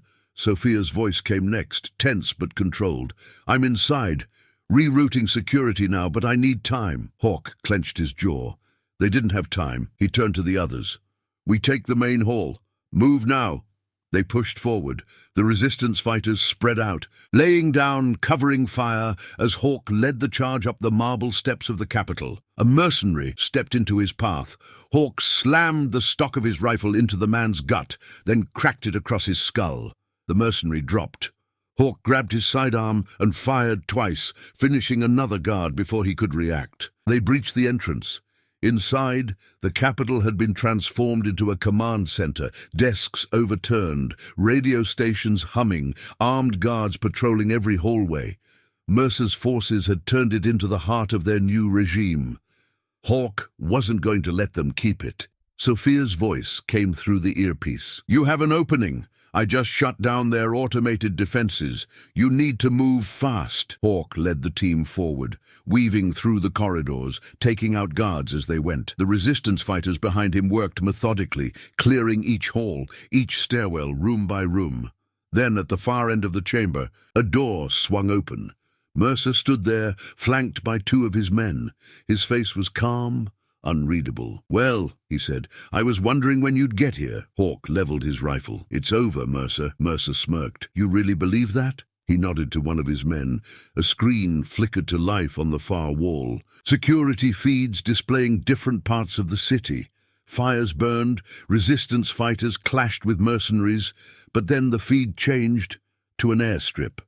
A fleet of black helicopters sat idle, armed men moving in formation, loading crates onto the transports. "Who do you think gave me this city?" Mercer said.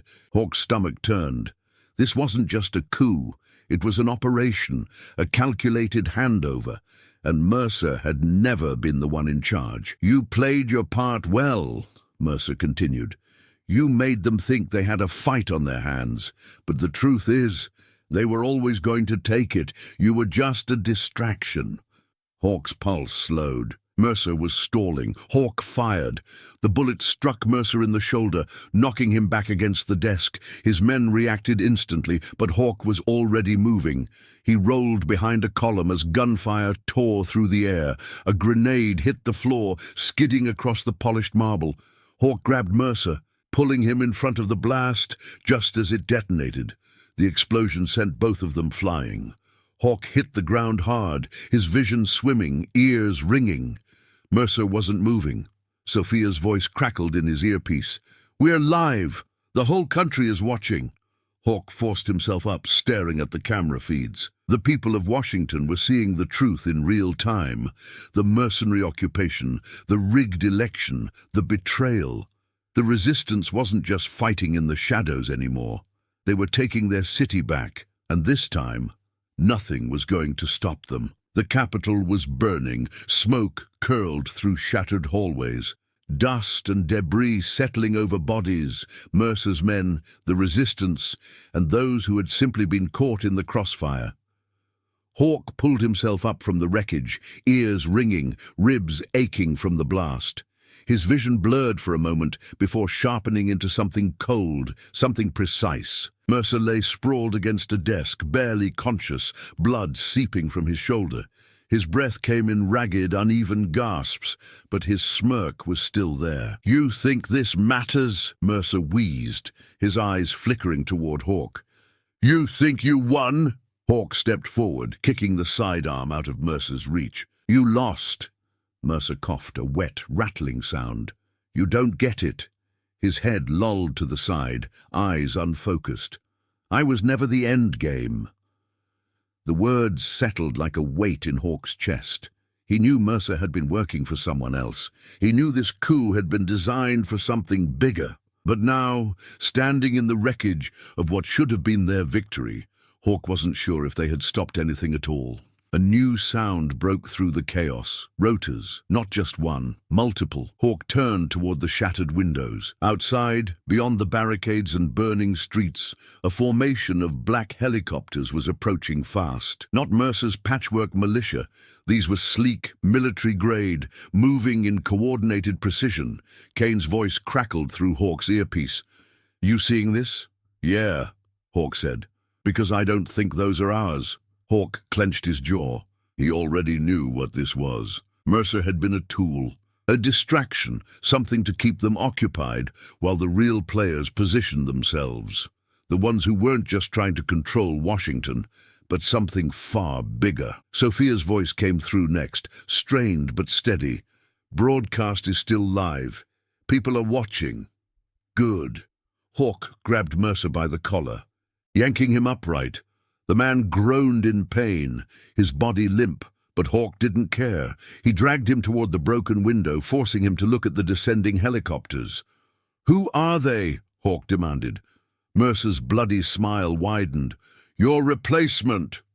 The lead helicopter hovered over the Capitol steps.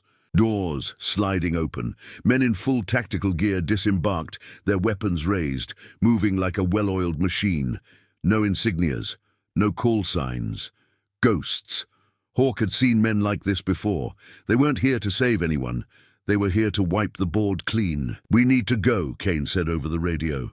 "Now." Hawk's grip on Mercer tightened. He could end it here, put a bullet in the bastard's skull and be done with it. But Mercer wasn't the real enemy. Killing him now wouldn't stop what was coming. So Hawk let him go. Mercer slumped to the floor, laughing weakly. "It won't matter. They'll erase all of this. You, me, the whole damn city." Hawk turned and ran. Sofia was already moving, sprinting toward the stairwell. Kane's team had taken position at the south exit, holding back what was left of Mercer's mercenaries. But that was a temporary fight. The real storm was landing outside. As Hawk bolted down the stairs, gunfire erupted above them. The new arrivals were sweeping the building, erasing the last remnants of resistance. They didn't care who had been on whose side. They were tying up loose ends. Kane's team opened the south doors, motioning for Hawk and Sofia to move. "We've got a convoy waiting 4 blocks out. If we can get there, we might have a shot at disappearing." Might. That was the best they had now. They ran. The streets were chaos.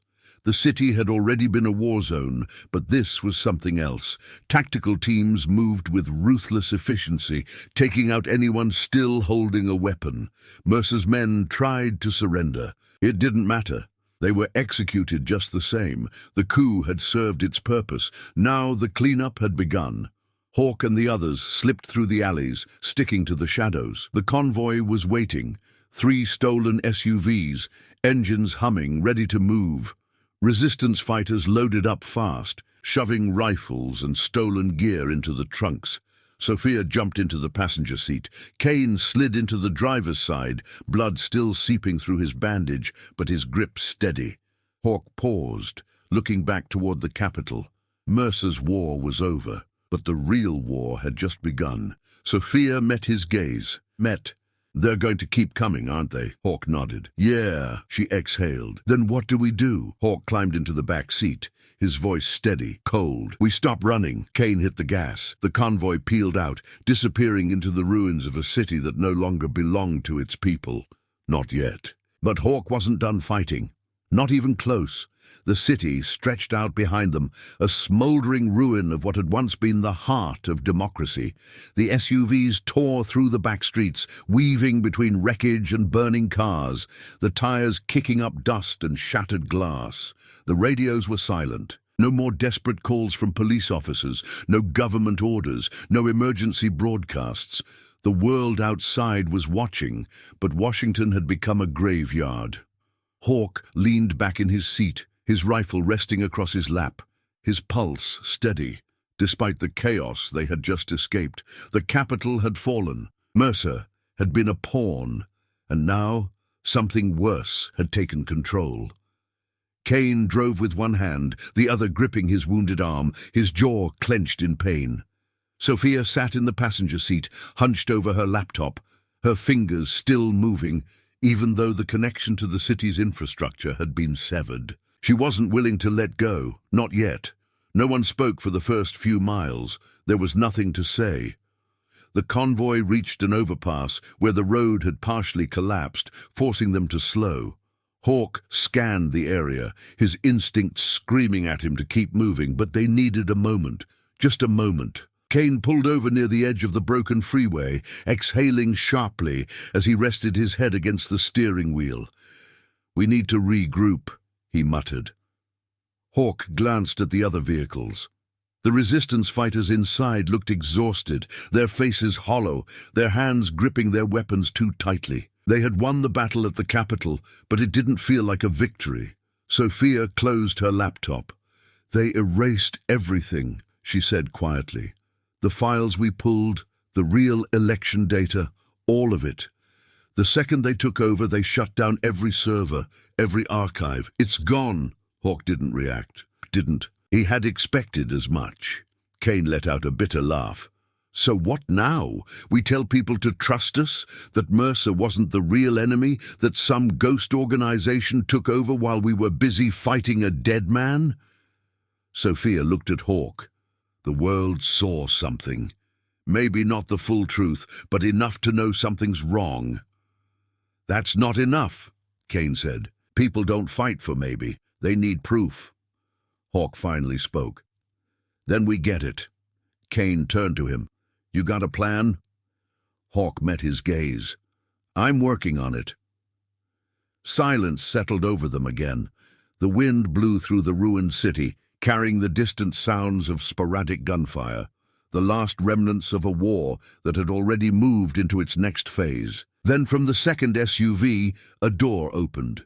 A woman stepped out, holding something small in her arms. Hawk turned, watching as she cradled a child, no older than 3, bundled in a tattered blanket. She looked around, hesitant, her face streaked with soot. One of Kane's men stepped out after her, carrying a small pack of supplies. "They found her hiding in a building near the capital," the man said. "Mother's gone. She hasn't said a word." The woman, barely in her 20s, looked from the fighters to Hawk. "What do we do?" No one answered. For all the planning, for all the fights they had survived. No one had an answer for this. They had been prepared to take lives, not save them. The child shifted in her arms, staring at the men with wide, unblinking eyes. Kane looked away. Sofia rubbed a hand over her face. The others stood in silence, as if waiting for someone else to decide what should happen next. Hawk stepped forward. The woman hesitated, then held the child out slightly. Hawk took her carefully, his grip firm but steady. The child didn't cry. She just stared at him, her tiny hands gripping the fabric of his jacket. Hawk looked down at her, something heavy settling in his chest. Everything they had done had been about survival. But for the first time, he was holding something fragile, something that had no place in war. And yet here she was. The weight of it hit him in a way bullets never could. He had spent his entire life fighting battles that never really ended. Countries changed, leaders fell, but the wars never stopped. They just shifted, adapted. But now, standing on the edge of a ruined city, holding a child who had nothing left, Hawk felt something else entirely: responsibility. Sofia stepped closer, her voice softer than before. "We can find a safe place for her." "There are no safe places," Hawk said. Sofia nodded. "Then we make one." Hawk looked down at the girl again. She blinked up at him, unfazed by the wreckage around them, unaware of the scale of what had just been lost. The city had fallen. The war had changed. The real fight was just beginning. But for the first time in a long time, Hawk wasn't just thinking about the next battle. He was thinking about what came after. The convoy started moving again, slipping into the ruins, vanishing into the places where the war hadn't reached yet. They had lost the capital, lost the proof they needed, but they weren't done, not yet. Hawk held the child close, and for the first time in years, he wondered if there was a way to end the war, not win it, end it. The convoy moved through the ruins, keeping to the shadows of collapsed buildings and abandoned streets. The city belonged to ghosts now, the remnants of a fight that had torn it apart. Hawk sat in the back seat of the lead SUV, his rifle resting against his knee, his gaze locked on the road ahead. The child was asleep in his arms, her small body rising and falling with each breath. He had never been good with kids, never had one, never wanted one. But now, as the weight of her pressed against his chest, something inside him shifted. The radio crackled. "We're 5 minutes out," Kane's voice came through, strained but steady. No movement on thermal. Either they're gone or they're waiting. "They're waiting," Hawk said. No way Mercer's men had just vanished. The real enemy had arrived, and they weren't the kind to leave unfinished business. This wasn't about Mercer anymore. This was about control, about wiping the board clean and resetting it with new players. Hawk's grip tightened around the rifle. They weren't going to let that happen. The SUVs pulled into a crumbling parking garage just outside the city's industrial sector. This had been the last known hideout for the remaining Sons of Sovereignty, the ones who hadn't turned themselves over to the new regime. If there was anyone left who still wanted to fight, they'd be here. The convoy shut down their engines. Silence settled over them. Hawk passed the child to Sofia, then stepped out, scanning the darkened structure. The smell of oil and concrete filled the air, the distant flicker of a trash fire casting long shadows against the walls. Then he saw them, the last of Mercer's men. Not many, maybe a dozen. They weren't hiding, they were waiting. Their leader stood in the center of them, arms crossed, his eyes locked on Hawk. Elias Reaper Mercer, Mercer's younger brother. He had always been the more dangerous one, the one who stayed in the background, calculating, waiting for the moment to strike. His older brother had been the voice, the face, the rallying cry. Reaper had been the knife in the dark, and now he was all that was left. "You took everything from us," Reaper said, his voice even cold. "No," Hawk replied. "Your brother did that himself." Reaper tilted his head slightly, considering the words. Then he smirked. "Maybe." His hand drifted to the pistol at his side. "But that doesn't change how this ends." Hawk didn't wait for him to make the first move. He raised his rifle and fired. Reaper was fast. He dove sideways, rolling behind a rusted-out sedan as the shot ripped through the air. The others reacted instantly, bullets flashing through the garage, shattering glass and ricocheting off concrete. Hawk dropped behind a pillar, returning fire in controlled bursts. The fight was brutal, close quarters, the echoes of gunfire deafening in the enclosed space. Kane's team spread out, taking cover behind wrecked cars and broken pillars, pinning Reaper's men down. Then Hawk saw Reaper moving, slipping through the shadows, getting into position. Hawk left his cover, sprinting low, dodging between burning debris and bullet-riddled vehicles. He caught movement in his peripheral vision, Reaper flanking to the right, closing the distance. Hawk turned, raised his weapon. Too late. Reaper hit him hard, knocking the rifle from his hands. They crashed against the concrete, rolling, each struggling for control. Hawk threw a punch, but Reaper was faster, driving a knee into his ribs before slamming his elbow into Hawk's jaw. Hawk hit the ground, his vision spinning. Reaper pulled a knife from his belt, flipping it in his grip. "You're too old for this," he said, his voice almost amused. Hawk wiped blood from his mouth. "Then put me down."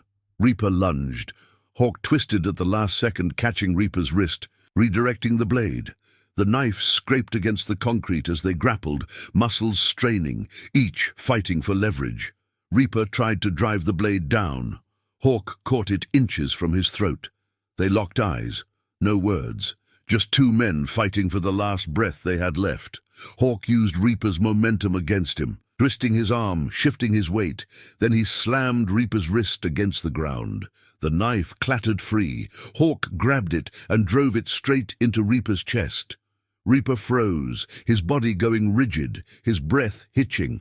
Hawk pushed him back, watching as the younger Mercer stumbled, his hand clutching at the blade buried deep in his ribs. Blood bubbled at his lips. He looked down at the knife, then back at Hawk. A flicker of something passed through his eyes. Not fear, not anger, acceptance. Reaper sank to his knees. Then he fell. The gunfire had stopped. Kane stood over the bodies of the last mercenaries, his rifle lowered, his breathing heavy. Hawk exhaled slowly, stepping away from Reaper's corpse. It was over, for now. Sofia approached cautiously, the child still in her arms. "It's done?" Hawk looked at the dead men around them, at Reaper's lifeless body, his hands still curled into fists. "No," Hawk said, "not even close." Because even with Reaper dead, even with Mercer's forces shattered, the real enemy hadn't shown their face yet. And when they did, Hawk knew this fight would be worse than anything they had seen before. He looked at Sofia, then at the child in her arms. He had killed enough men to know that wars didn't end when the last enemy fell. They ended when there was nothing left to fight for, and for the first time, Hawk realized he had something left, something worth fighting for, something worth winning for. He turned to Kane. "We need to find out who's really behind this." Kane nodded. "Then we need to start looking in the right places." Hawk wiped the blood from his hands, turning toward the burning city. "This isn't over," he muttered. Then they disappeared into the ruins, ready for the next battle, ready for the war that was still coming. The fires in Washington burned through the night, a signal to the rest of the country that the capital had fallen. But it wasn't just the ruins of battle that made people watch. It was the silence. No government broadcast, no official response. The country was waiting, holding its breath, trying to understand whether what had happened was a rebellion, a takeover, or something worse. Hawk sat in the front seat of the SUV, watching the highway stretch into darkness. The convoy was moving west, deeper into the outskirts, further from the city that had become a battlefield. They had no safe haven, no backup, no official orders, just survivors, scattered across what remained of the resistance, waiting for someone to tell them what came next. Sofia sat in the back, staring at her laptop screen, trying to find some fragment of a world that wasn't falling apart. The child was curled up beside her, asleep, too exhausted to process the war raging around her. Kane's voice broke the silence. "People are talking." Hawk didn't look away from the road. "What are they saying?" "That no one's in charge anymore," Kane muttered. "The government's silent. No president, no military orders, no transition of power. Mercer took the city, but the people who backed him, they haven't stepped in yet." "They will," Hawk said. Kane shook his head. "If they were going to take control, they would have done it by now." Sofia tapped a key, pulling up a feed. The screen flickered with shaky footage. Cell phone videos, drone recordings, images taken by civilians who hadn't fled. Protesters gathering in cities across the country, some holding makeshift signs, others holding rifles. The country wasn't just watching, it was waking up. Hawk frowned. Mercer was never supposed to last. He was the face of the coup, the disposable leader. But the ones who put him there, they wanted something bigger. Sofia glanced at him. "Then why haven't they moved?" "They're waiting to see what we do," Hawk said. Kane exhaled, rubbing a hand over his face. "Great, so now we're the ones setting the rules?" Hawk didn't answer, because for the first time, he wasn't sure what the next move was. The SUV headlights cut through the night, illuminating the road ahead. They weren't the only ones running. Abandoned vehicles lined the highway, families packed into old trucks, trying to get as far from the city as possible. Some carried weapons, some carried nothing but what they could fit in their hands. A world on the brink. Then the radio crackled. A voice came through, static-filled but urgent. "Resistance! Airfield! Repeat, if you're out there, we have—" Sofia leaned forward. "It's coming from the west." Hawk grabbed the radio. "Who is this?" A pause. Then, 12 miles out, private airfield. "We have supplies, people. You need to see this."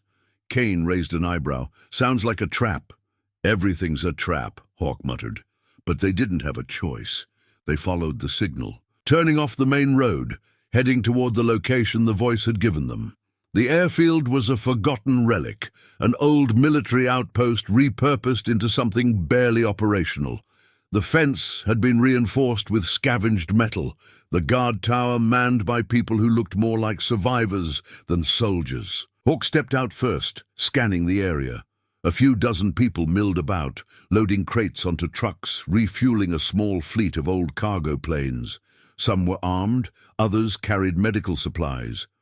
A woman approached, her dark hair tied back, her jacket stained with dust and sweat.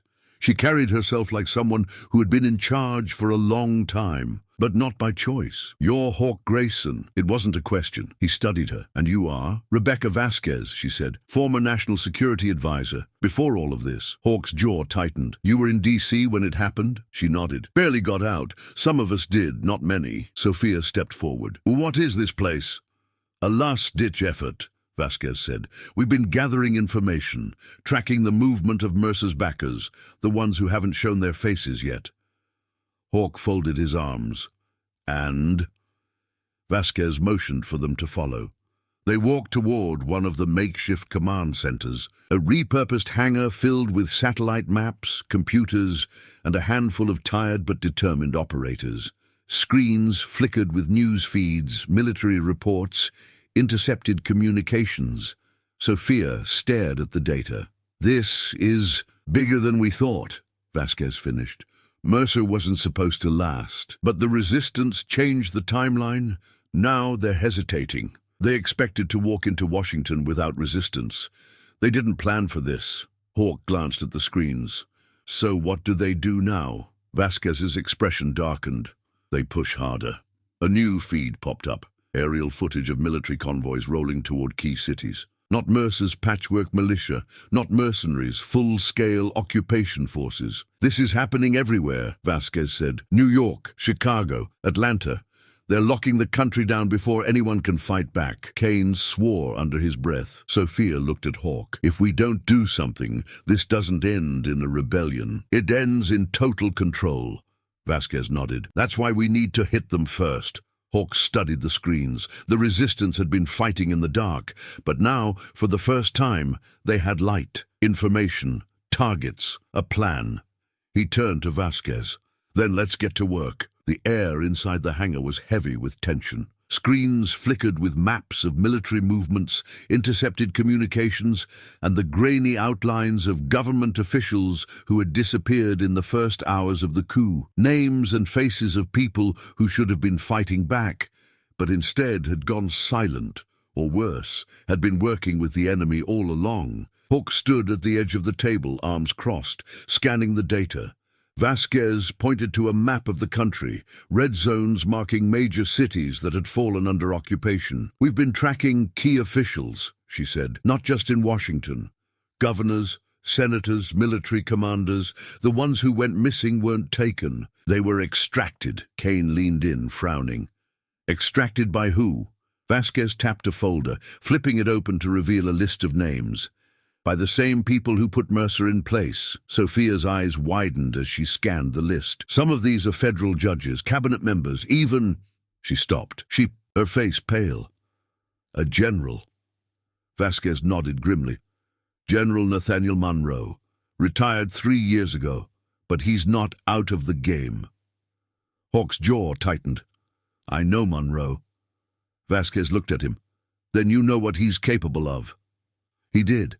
Monroe had been a war strategist, a man who believed in control above all else. He had spent decades shaping conflicts overseas, and now, it seemed, he had turned his attention home. Kane exhaled. So Mercer was a pawn. But these guys, they're playing the real game, Hawk nodded, and they just made a mistake. Sofia turned toward him. What mistake? They stayed in the shadows too long, he said. They counted on Mercer's coup working fast, on the people accepting a new order without a fight. Now, because of us, they're hesitating, and when people hesitate, they make mistakes. Vasquez motioned to the largest screen. We have proof. Financial records, encrypted communications, everything tying them to Mercer. The mercenaries, even the rigged election results. The problem is, the world still isn't seeing it. Sofia ran a hand through her hair. Because they control the media, the networks, the official channels. Kane let out a humorless laugh. You mean the same official channels that haven't said a damn word since this started? Hawk looked at Vasquez. So what do we do? Vasquez hesitated, then flipped to another file. We force their hand. She turned the screen, showing a secure location outside the city. They're meeting. The ones who matter. Monroe, the high-ranking officials backing him. They're planning their next phase, deciding how to roll out full control. Kane's eyebrows shot up. And you know where this meeting is happening? Vasquez nodded. Because they think no one's left to stop them. Sofia caught on first. You want to take them out? Vasquez didn't blink. Yes. Hawk exhaled. No. The room went silent. Kane leaned forward. No. Hawk turned to Vasquez. We don't take them out. We take them down. Sofia frowned. What's the difference? If we kill them, they become martyrs, Hawk said. They rewrite the story again. Say it was terrorists, foreign interference, whatever they need to justify total control. He tapped the table. But if we expose them, if we make sure the world sees them for what they really are. Sofia's eyes widened. Then they lose everything. Kane crossed his arms. That's a hell of a lot harder than putting a bullet in them. Hawk nodded. That's why it'll work. Vasquez studied him, then slowly nodded. Then we do it your way. The plan formed fast.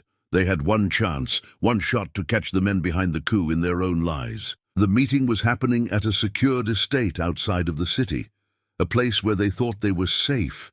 If they could get inside, access their communications, stream it live, the whole world would see the truth. But getting in wasn't going to be easy. Kane checked his weapon. We're walking into a fortified compound. Hawk holstered his sidearm. Wouldn't be the first time. The convoy moved before dawn. The safe house was left behind, the airfield abandoned. They couldn't stay in one place for too long. The resistance was growing, but so was the response. The city was already being locked down, block by block, as Monroe's forces tightened their grip. The road to the estate was quiet, too quiet. Sofia checked the signal jammer in her lap. If they're using secured comms, we'll have to break in manually. Vasquez nodded. We get one shot at this. No second chances. The SUVs stopped a mile out. They moved on foot, slipping through the woods surrounding the estate. Through the trees, the compound came into view, an old government retreat now repurposed into a war room.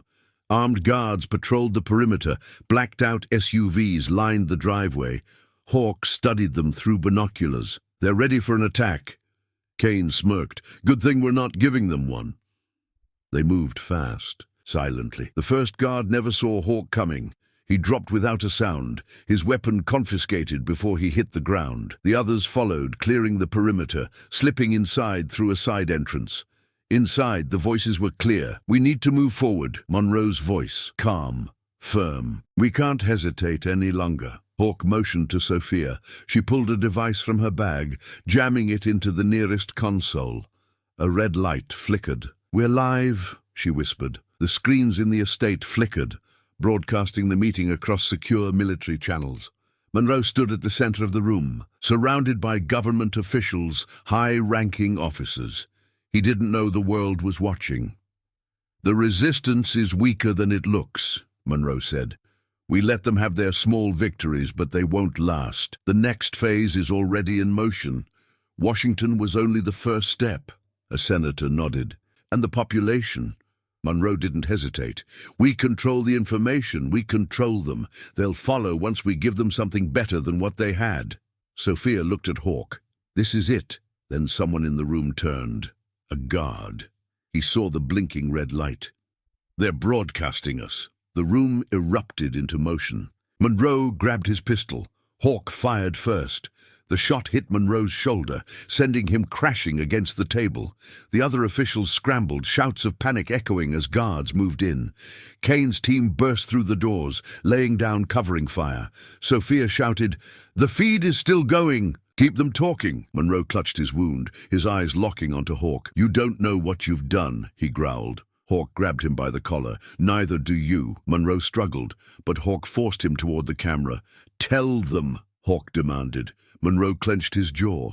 Hawk pressed his sidearm against Monroe's temple. "Tell them who you work for." Monroe's eyes flickered with something. Not fear, recognition. Then he smirked, and the building's alarms blared. Sofia's laptop screen flashed red. "Something's wrong," she said. Then the first explosion hit. The explosion ripped through the compound, sending fire and debris across the room. Hawk hit the ground hard, the force knocking the air from his lungs. His ears rang, his vision blurred, but instinct took over. He rolled onto his side, grabbing his rifle, scanning through the dust and smoke. Sofia was down, but moving, shielding her laptop with her body as sparks rained from the shattered screens. Kane was pinned behind an overturned table, blood on his forehead. Monroe was gone. Hawk pushed himself up. The walls of the estate were crumbling, chunks of stone and plaster collapsing from the ceiling. The air was thick with dust and the acrid scent of burning electronics. He had walked into too many ambushes in his life to think this was over. Gunfire erupted from the hallway. Heavy boots pounded against the tile floor. The real force had arrived. Sofia pulled herself up, coughing. The feed... Hawk grabbed her, dragging her into cover as a burst of bullets tore through the air where she had been standing. "Forget the feed," he growled. Kane pulled his sidearm, firing into the smoke. "We have to move!" Hawk scanned the room, looking for a way out. The front entrance was blocked, flames licking at the splintered remains of the doors. The side hallway was a death trap, filled with incoming gunmen. That left only one option. He turned toward the shattered windows. "Out!" Sofia hesitated. "Are you insane?" Kane was already moving, hauling himself over the windowsill, landing in the overgrown courtyard below. Hawk pushed Sofia forward, forcing her to move. She climbed through, dropping down beside Kane. Hawk turned back once, scanning the wreckage. Monroe was gone, but he had left something behind. A game-changing mistake. The world had seen, but now they had to survive long enough to use it. The moment Hawk landed outside, bullets shredded the walls behind him. More explosions rocked the estate, the roof caving in as they sprinted toward the tree line. The mercenaries weren't just trying to kill them, they were trying to bury them. They reached the tree line, panting, dropping behind cover. The compound was an inferno, the estate reduced to nothing but ruins. Sofia wiped blood from her face. "They knew we were coming." Hawk tightened his grip on his rifle. "No, they knew we were leaving." Kane cursed. Someone tipped them off. It wasn't just that Monroe had planned an escape. Someone in the resistance had sold them out. Sofia checked her laptop, her face pale. The feed cut before we could reach full transmission. Some of it got out, but not enough. Kane kicked at the dirt. "So what? We did all that for nothing." Hawk exhaled slowly, trying to quiet the rage building in his chest. "No, we forced them to react. They wanted to stay in the shadows. Now they're exposed." Sofia shook her head. "If we had just 10 more seconds." "We didn't," Hawk said, his voice firm. "And now we move forward." The world had seen a glimpse of the truth. Now they had to survive long enough to finish what they started. And first, they had to find the traitor. The resistance was scattered. The compound was gone. The proof they had risked everything for had been cut short before it could reach enough eyes. But the fire had been lit, and Hawk knew it wouldn't die so easily. The country had been watching. Now it was time to make them act. They kept moving through the dense forest, putting as much distance between themselves and the wreckage as possible. Sofia was barely keeping up, exhaustion setting in. But she didn't complain. Kane pressed a hand against his ribs, wincing with every breath, but his gun was still in his grip. The others moved like ghosts, the weight of failure settling on them. Hawk pushed forward, leading them toward an old ranger station marked on Vasquez's map. It wasn't much, just an abandoned outpost with a radio tower that might still work. They didn't need much, just a signal. Just a way to push back before it was too late. They reached the clearing and spread out, checking the perimeter. Sofia wasted no time, dropping her gear inside the wooden shack, searching for anything that could still transmit. "We don't have time," Kane muttered, scanning the tree line. "They're coming." "They're always coming," Hawk said. Sofia let out a frustrated breath. "The radio is dead. I might be able to boost a signal through shortwave, but it won't reach far." "We don't need far," Hawk said. "We just need loud." Kane adjusted his grip on his rifle. "If we're doing this, we better make it count." Sofia wired into the system, her fingers moving fast. The resistance had no government support, no safe zones, no official line of communication, but they had something stronger: the people. She tapped into every civilian band she could find, old emergency frequencies, military codes that had been abandoned when the first wave of the coup had hit. The system crackled, and then it was open. Hawk took the mic. He didn't prepare a speech. He didn't need one. "This is Hawk Grayson. If you're hearing this, the fight isn't over. They want you to believe it is. They want you to think resistance is pointless, that the people who stood up were wiped out. But that's a lie. His voice carried through the static, over the airwaves that hadn't been used in weeks. They took Washington. They took your leaders. They're controlling the news, shutting down communications, making you think no one is left. But look around you. Listen, this isn't over. You saw the Capitol, you saw Monroe, and if you didn't, ask yourself why they're trying so hard to make sure you don't. Kane listened, silent, gripping his rifle tighter. They think they can keep you afraid, Hawk continued. They think if they control the information, they control the country. They don't. You do. Every person who listens to this, every person who still has a choice, this is your moment. You don't have to fight with guns. You fight by not believing their lie. You fight by standing up. You fight by remembering that this country doesn't belong to them. It belongs to you. Sofia nodded, the signal holding steady. Hawk took a breath. They took everything from you. What are you going to do about it? Then he ended the transmission. The radio cut to silence. Sofia leaned back, letting out a shaky breath. That'll either get us killed or start a war.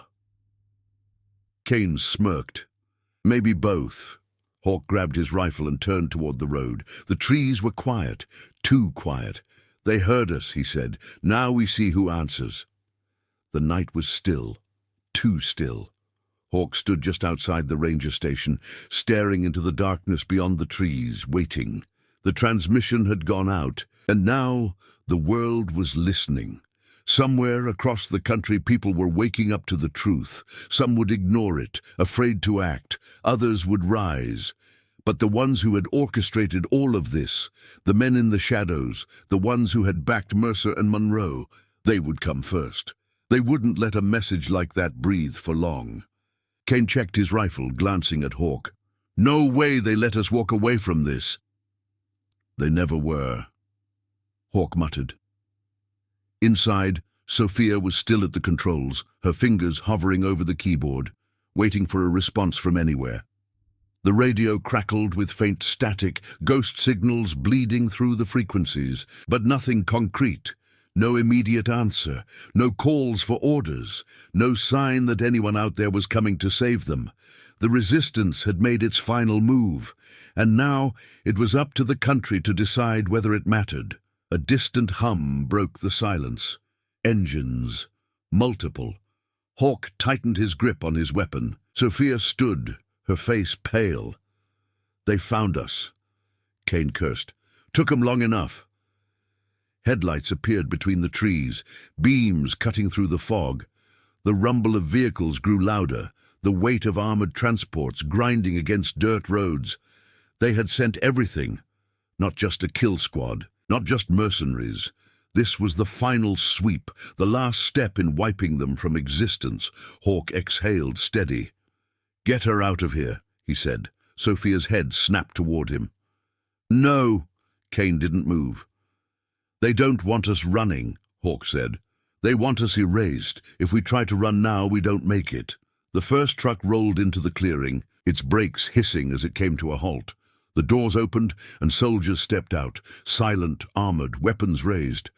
Not a word, not a warning. They weren't here to negotiate. A voice called out, cold and detached. Surrender! Hawk raised his rifle. No! The moment stretched, tension thick in the air. Then the first shot rang out. The clearing exploded into chaos. Muzzle flashes lit up the night. Hawk dove for cover as bullets shredded through the trees, splintering wood, kicking up dirt. Kane fired back, dropping the first soldier before rolling behind an overturned barrel. Sofia scrambled, trying to protect the laptop, but the shack wasn't cover. It was a death trap. Hawk moved fast. He grabbed her arm and yanked her toward the trees as the gunfire intensified. The ranger station was ripped apart, bullets tearing through the walls, sparks flying from shattered equipment. They had minutes, maybe seconds. Hawk pushed Sofia ahead, forcing her behind the thick trunk of an old oak tree. Stay down! She didn't argue.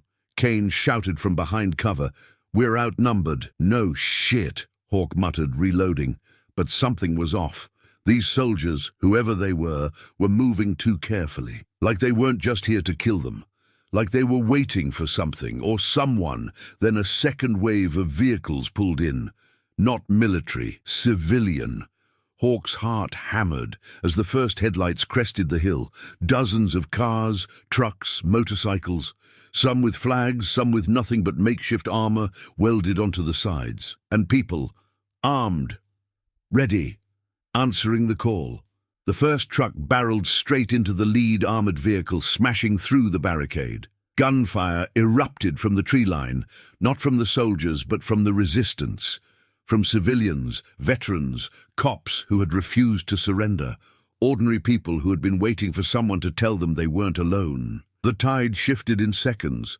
Hawk barely had time to register what was happening before Kane let out a wild, almost disbelieving laugh. "You really pissed off the wrong people, Grayson." Hawk smirked, shouldering his rifle.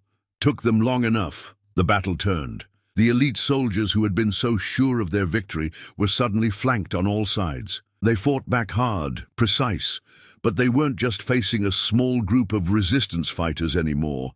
They were facing the people they had tried to control, and they were losing. Hawk moved through the fight like a shadow, cutting down targets, clearing the path. He reached the last standing soldier, grabbing him by the vest, slamming him against a tree. "Who sent you?" Hawk growled. The soldier spat blood, glaring. "You already know." Hawk stared at him for a moment, then let him drop. The gunfire faded. The dust settled. The elite team was gone, defeated, but the war wasn't over. Sofia stumbled forward, breathing hard, her laptop still miraculously intact. She met Hawk's gaze, her eyes searching. "Is it enough?" she asked. Hawk looked at the people standing in the wreckage, at the civilians with rifles in their hands, at the fires still burning in the distance. "Not yet," he said, "but it's a start." Kane clapped a hand on his shoulder. "We broke their control, the world saw, and they know we're not backing down." Hawk nodded. He looked at Sofia, at the child still asleep in the back of one of the trucks. He thought about everything they had lost, everything they had fought for. "We rebuild," Hawk said finally. "We don't just fight. We make sure they can't do this again." Sofia nodded. Kane smirked. The war wasn't over, but for the first time they weren't just fighting to survive. They were fighting to win, and they weren't alone anymore.